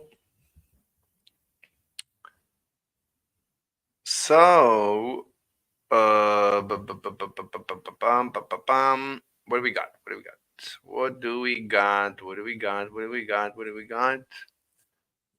Okay, I'm going to need to think about it. Why would you get? I'm trying to think. Would you get actual length contraction? Or are you getting observed length contraction. Meaning, if this clock, if we use sonar waves, sonar, to look at, right, let's say this is moving fast through the water, would we see, I mean, can we move objects through? So, and I don't care about the object. The object is going to be transmitting waves to a detector. Okay, so let's do that separately. So we're going to draw another bathtub. We're going to set up some detector here, and this object is going to be moving. Let's say it's moving through, and let's say as it's moving, it's transmitting a wave. This detector is picking it up, right? These are just waves. So this detector is picking up. When this detector is looking at the front, it's looking at this. When it's looking at the back, it's looking at this. Right? So this detector is looking at the front and the back. And because this thing is moving faster and faster, right? So as it moves, so here is what happens. So as it moves at the speed of the waves, right? These waves have a speed. Let's say it's moving at the speed of the waves. So at that point, the length of this should appear to be 0 to the detector. The detector should see the front and the back converging. But of course, nothing actually happened to the object. So it's just observed length contraction. This is just an optical illusion. But why would it happen so? As this thing reaches the speed of the wave, as it's moving at the speed of the waves, it's transmitting, it's still transmitting from two different places. But if it's moving at the speed of the waves, what's going to actually happen? So what are we saying? We're saying that it's transmitting, right? What is happening? It's actually transmitting a wave from here, and then the back and then the back reaches this point and also transmits from here, right? Isn't that what it means to be traveling at the speed of the wave? That the wave hasn't had a chance to move, and already the back is already here, right? Let's say, let's talk about like simple math. So let's say this is moving, the water waves move, I would say at about a meter per second. In 1 second, one, right? It's very straightforward. So a water wave, a water surface wave, travels on the surface of normal water at about 1 meter per second. They're pretty slow, right? You can see them moving very nice, very slowly, I think. All right. But let's say this thing is also moving at 1 meter per second. So what does that mean? That how much of the wave has traveled away before the back is already here? So water waves cover 1 meter per second. So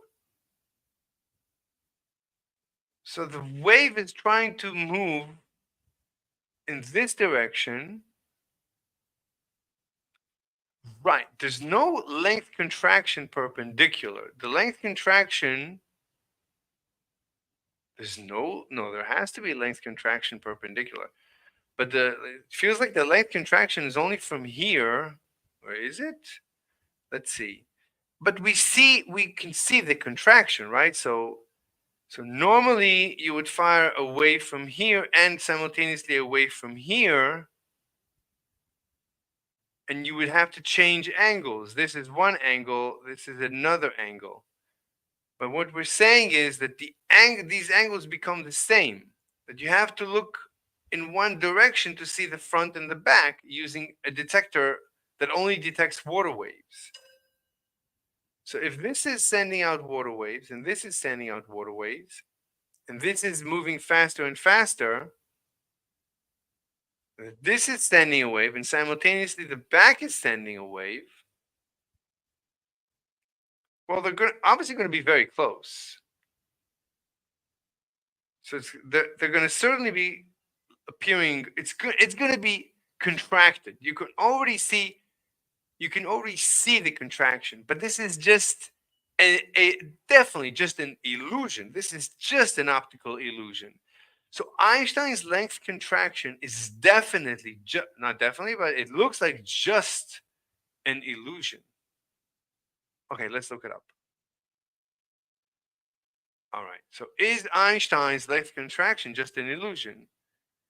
Is SR length? It's not even SR. No, because Lorentz actually offered a length contraction. I don't know why he did that. But let's assume, okay, let's just ask in general, is SR length contraction just an optical illusion? Is SR length contraction just an optical illusion?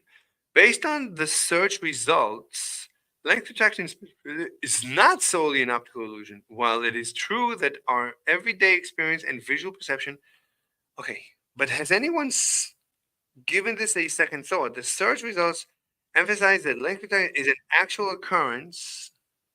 Okay, you're gone. And he's gone. Unless he's still watching us. No, he's gone.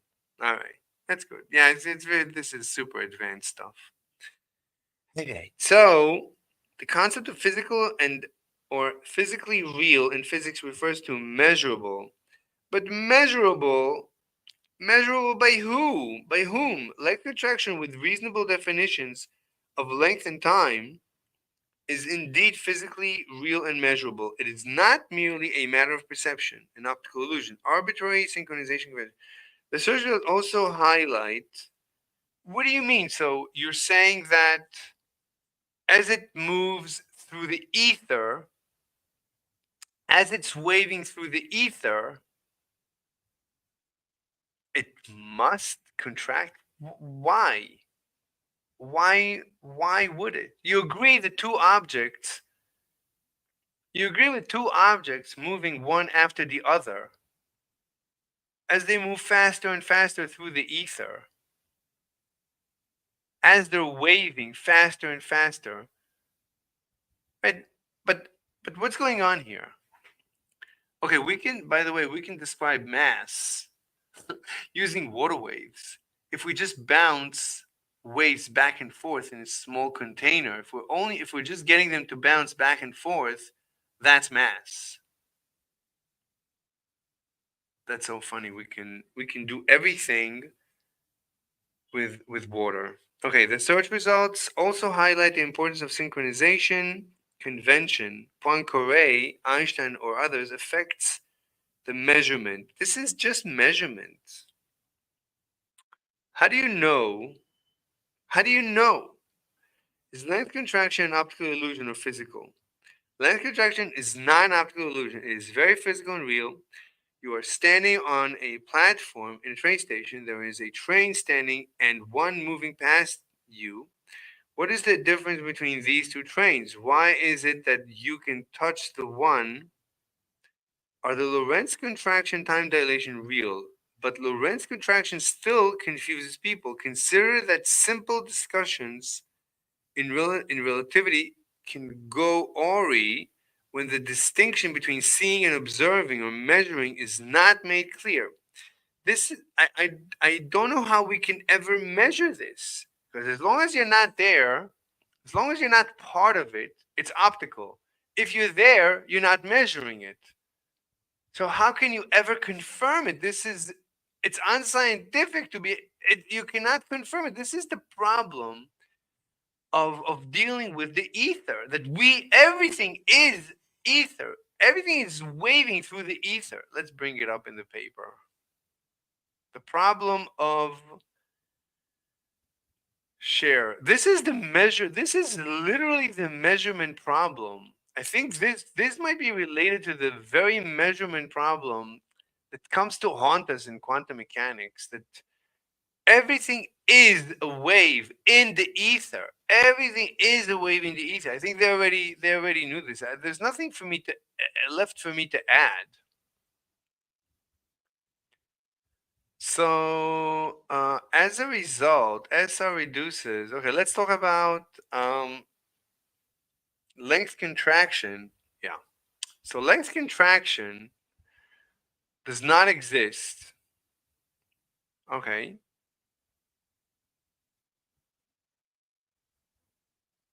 Okay, we can come back to Einstein, 1905, but this is 3. Let's add for now another 3, and let's talk about the measurement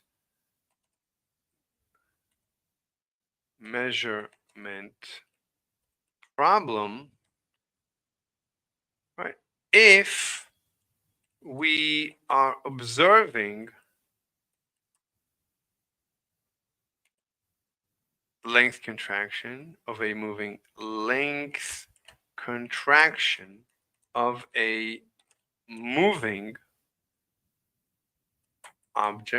if we're observing length contraction of a moving object,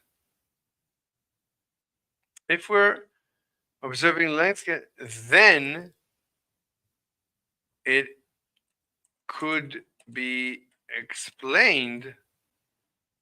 It's not even explained. It is an optical illusion. That it is just an optical illusion. It is. I mean, it is just an optical illusion. Just because you have to point your eye at the same place, that's an optical. It's literally an optical illusion. Then it is just an optical. Then it is just an optical illusion. If we are observing length contraction of a moving object, then it is just an optical illusion. And if we are on the moving object, then length contraction cannot be observed. So how can you ever this is unscientific, making this measurement problem unscientific, as it is undisprovable. Is that a word? It's undisprovable. What do you call it according to Popper? So we can quote Popper. Oh, did I share this with you? Yeah. So let's quote Popper disprovability, the definition of science. Popper science definition disprovability. Is that what we're looking for when we're defining science? Falsifiability. Karl Popper, basic scientific principle. Is this the original paper? Why is it so slow? Falsifiability. Karl Popper's basic scientific principle, originally published here. Falsifiability. High school. This is a high school? Jesus. A high school comes up first? Okay. Disprovability. Let's copy and control F. There's one. Okay, so it's called falsifiability. Okay, so copy. Falsifiability. According to, let's take some water.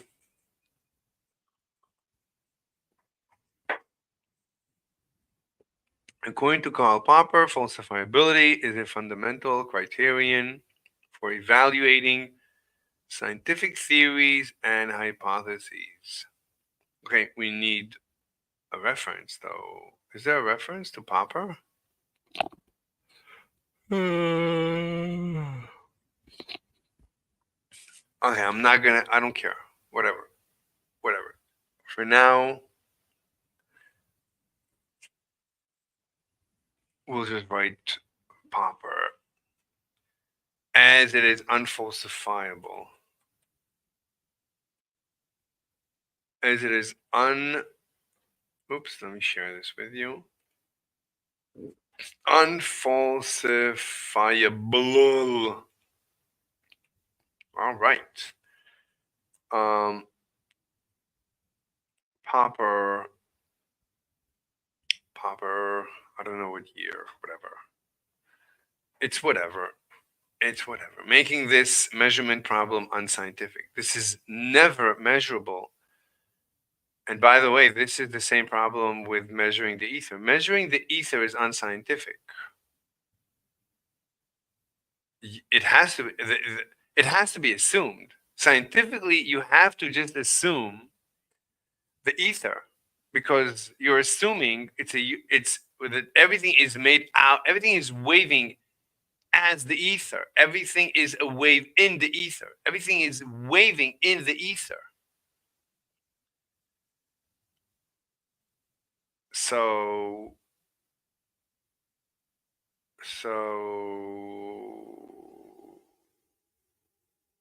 where is it? Where did we find the ether? The Michelson-Morley. So before the Michelson-Morley, or as a conclusion, but it's unscientific to look for the ether.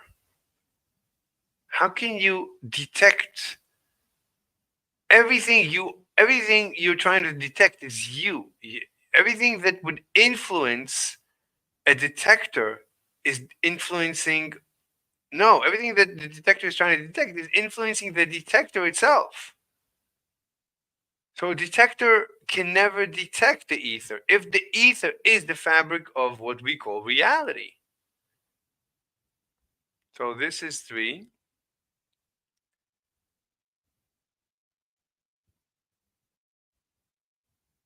So this is 2.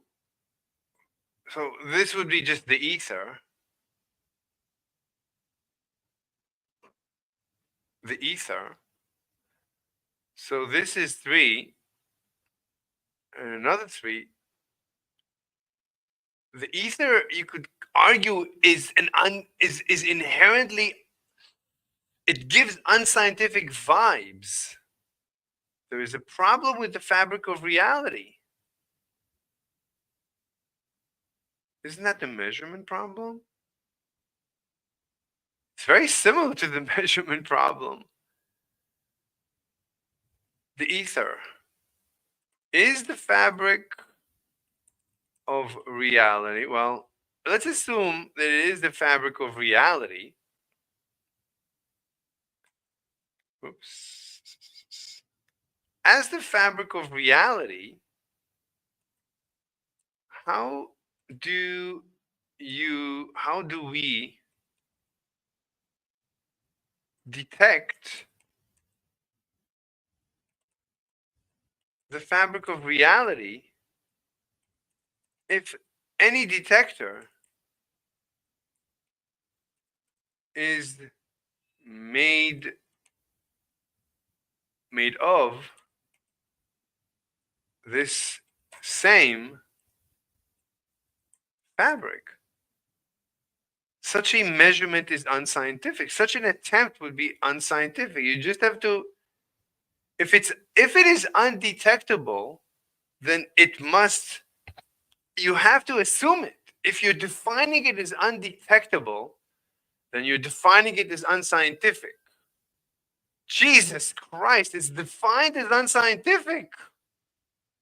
How do we detect the fabric of reality if any detector, so we are able to, so when it flows through us, that's when we can detect it.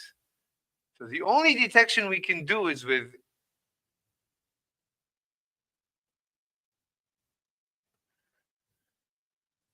gravity and acceleration.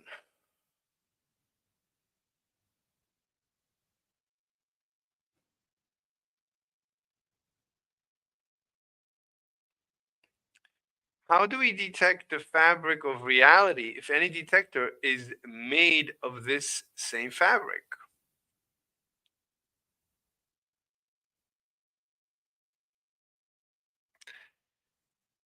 This makes the ether an unscientific theory by definition. That's a problem.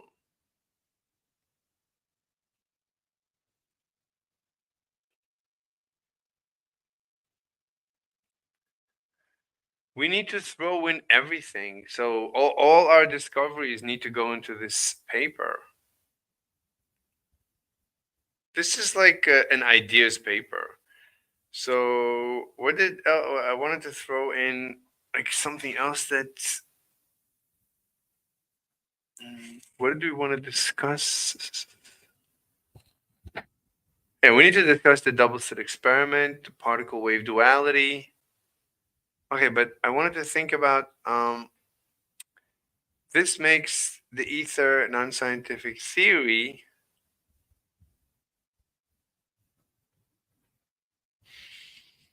Okay, well, I'm sure we'll remember everything because everything has already been brought up in the videos. All right.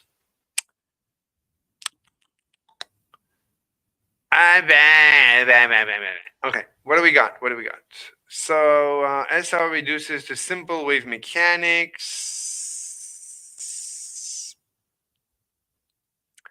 So dialect has already said that. We just need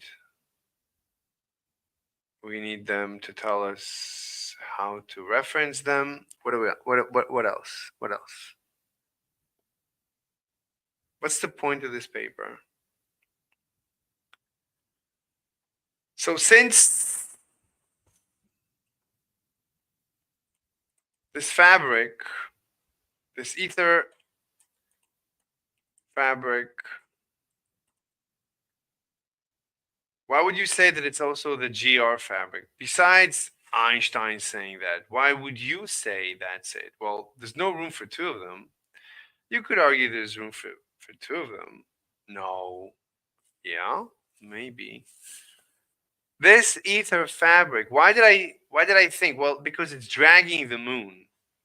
Because it's dragging the moon, there's nothing else. There's no room for it has to be so stiff. This ether fabric seems to be very stiff.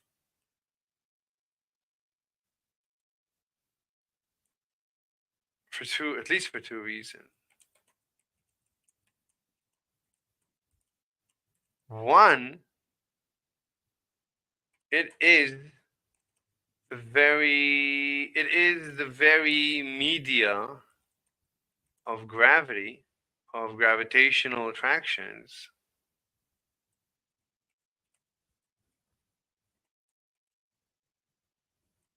So it needs to be able to drag our very moon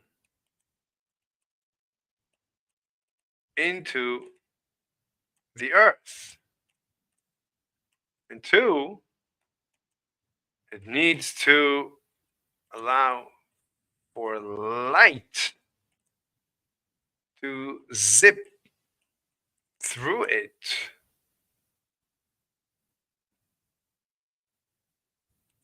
At 300 million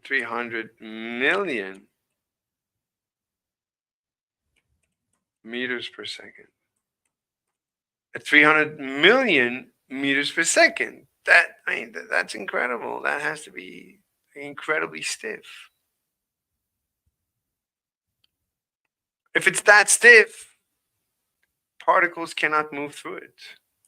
if it is that stiff or rigid,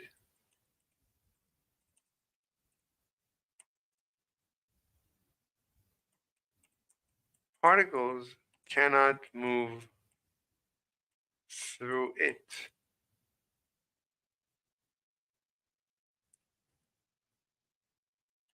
Forcing any particle to be a wave.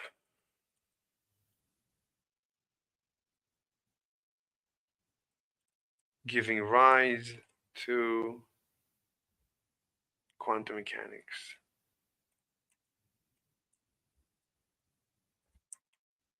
Quantum mechanics, quantum wave theory.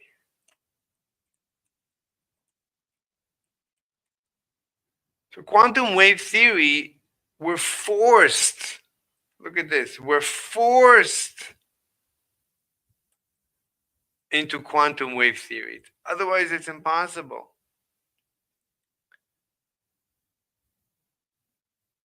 Quantum wave theory. This immediately explains the particle wave duality and the double slit experiment. This is, it's a good intro. It's not finished, but it's a good intro. Yeah, it's gonna be like a little bit bulky because this is a unified field theory paper. Okay. I think we have enough evidence to present our theory. I think it should do well. All right. Okay. I think we should take a break and eat and drink and be happy, and I'll come back and in greater numbers. Anyone on Discord? No, no one on Discord. Okay. Okay. I don't want to waste too much time writing this paper, but I want to do it fast. It's got to be short. I don't want minimal equations. I'm going to throw in whatever equations I wrote. Like I want to talk about Galilean equivalence and Newtonian field equation, and I want to explain the black hole. So there's a bunch of stuff. Let's just throw this in there. So, what do we need? So. What I want to do is special relativity. Wait, what did I just say? I don't know what I just said. Let's go listen to the video. What did I just say?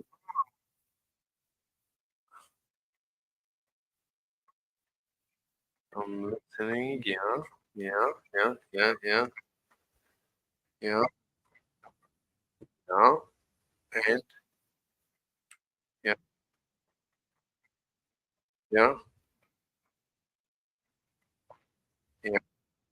Fast, short, yeah. Oh, yeah. The history. Yeah, the history. Galileo. It starts with Galileo. So we need to discuss Galileo. All right. Well, we're going to be forgetting things. So we need to just dump. We need to be able to dump stuff, ideas. So ideas. One, we need to discuss Galileo's equivalence principle. Newton's what? Newton's field equation. It's field equation or gravitational vector. Gravitational vector field equation. That should be easy. Newton's gravitational vector field equation. It's a field equation of what? Of a test particle force. Okay, it's fine. Of acceleration. So we can do, right? We know the acceleration, but from that, so there's field equations. Acceleration. I think this is what Einstein called curvature and vector. Sorry, and velocity. And from this velocity,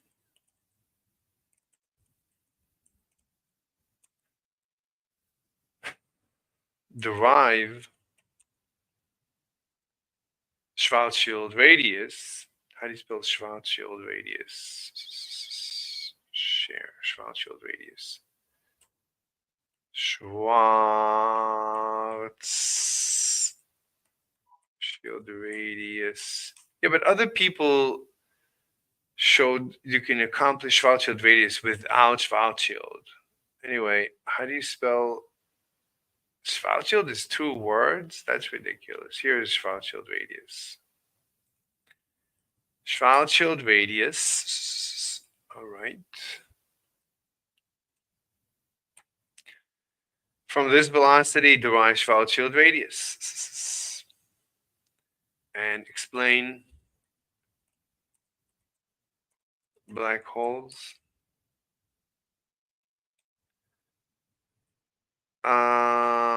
Explain exactly quantum gravity.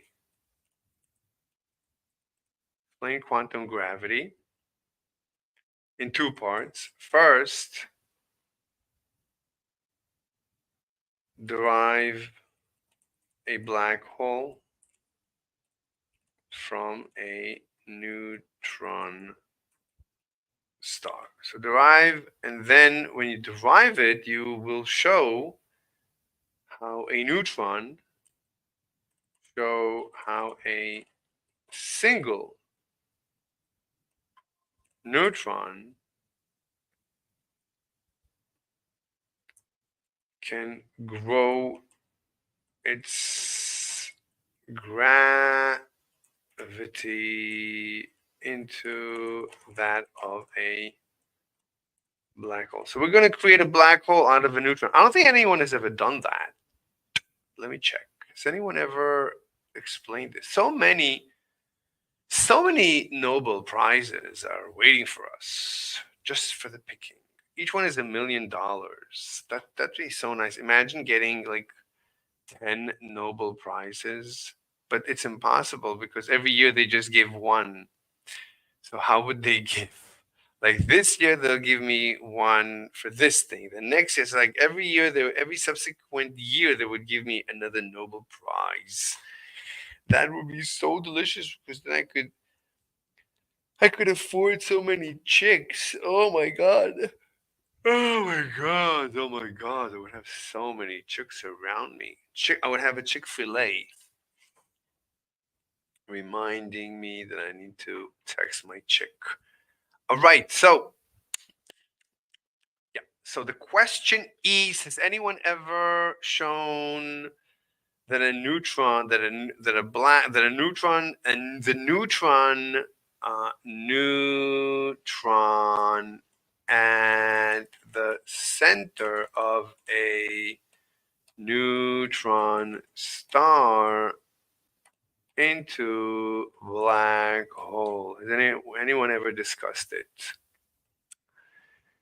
The collapsed core, a neutron star, the collapsed core of a mass, that's nonsense, can collapse into a black hole under certain conditions. When a massive star, that's nonsense. This is absolute. Its core collapses if the remnant star has a mass exceeding approximately blah, blah, blah, blah, blah, mass. Yeah. This is nonsense. This is not. I want to show how a neutron becomes a black hole. When a neutron star collapses, no. This has nothing to do with it. No center. That's nonsense. It's essential to note that a black hole does not have a center. all directions inside the event horizon lead equally to the singularity. You can't even say that. That's like lead to the undefined. That's what you're saying. It leads to the undefined. Everything leads to the undefined. The singularity just means undefined. What do you mean by singularity? Much like roads in a city leading to a common destination. Yeah, but it's not undefined. You can have a central circle at the center of a city. Maximum observed neutron star. I don't care about a neutron star. So let's convert a neutron. So has anyone ever discussed, okay, let's forget about that. Has anyone ever discussed just quantum gravity of a neutron? Quantum gravity of a single neutron. Neutron. Just talk about the gravity of a neutron. The concept of quantum gravity refers to, I don't care. Recent experiment, I don't care. So no one has discussed it. Another experiment reported evidence of gravitational quantum bound state of neutrons. Neutrons were allowed to fall towards a horizontal mirror, which together with the Earth's gravitational field formed a confining potential well. This setup enabled the observation of quantum states of neutrons in gravitational field. What quantum states? I don't know what they mean. Implications. These experiments highlight quantum nature of gravity, even at the scale of individual particles like neutron. They demonstrate this is good stuff. I mean, we can base, so we have evidence that there is quantum gravity, which is all I need. So that's good. They demonstrate that the gravitational force can induce quantum effects. That's not what I want to see, such as quantum. It's good. It's good that quantum can affect, I mean, gravity can affect quantum. All we need to say is quantum can also create gravity. We'll give a theoretical. It's fine. It's fine. We will even create an experiment. They're going to take a neutron and just heat it up. Just heat it up. Heat it up. Just heat it up. Just fire lasers at a single neutron. What would happen if you fire laser beams at a single neutron, right? You're going to be shocking, hopefully, you're going to be shocking the quarks inside. Would it? Would it shock the quarks inside? Would it cause, would the neutron heat up? Can you heat up a single neutron? Can you heat up a single neutron? That would be very weird because that's not the definition of heat. Heat is the motion of.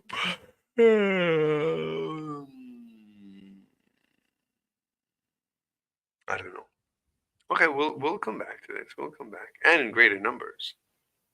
Gravity into that.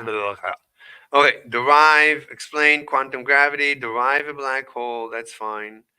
But also, we have an experiment to actually create.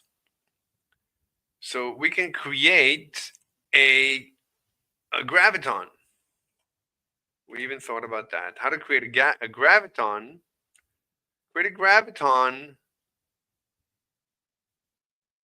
by collapsing the gravitational wave of a moving neutron. So we have a video about it, so we know how to do it. I thought it through. It's fine. It's fine. All right, everybody. Wait, I'm not sharing. Sorry, I didn't share it. Okay. Okay, everybody. I think we should take a break. It's good stuff. We moved a little bit forward. It's a little bit forward. Yeah.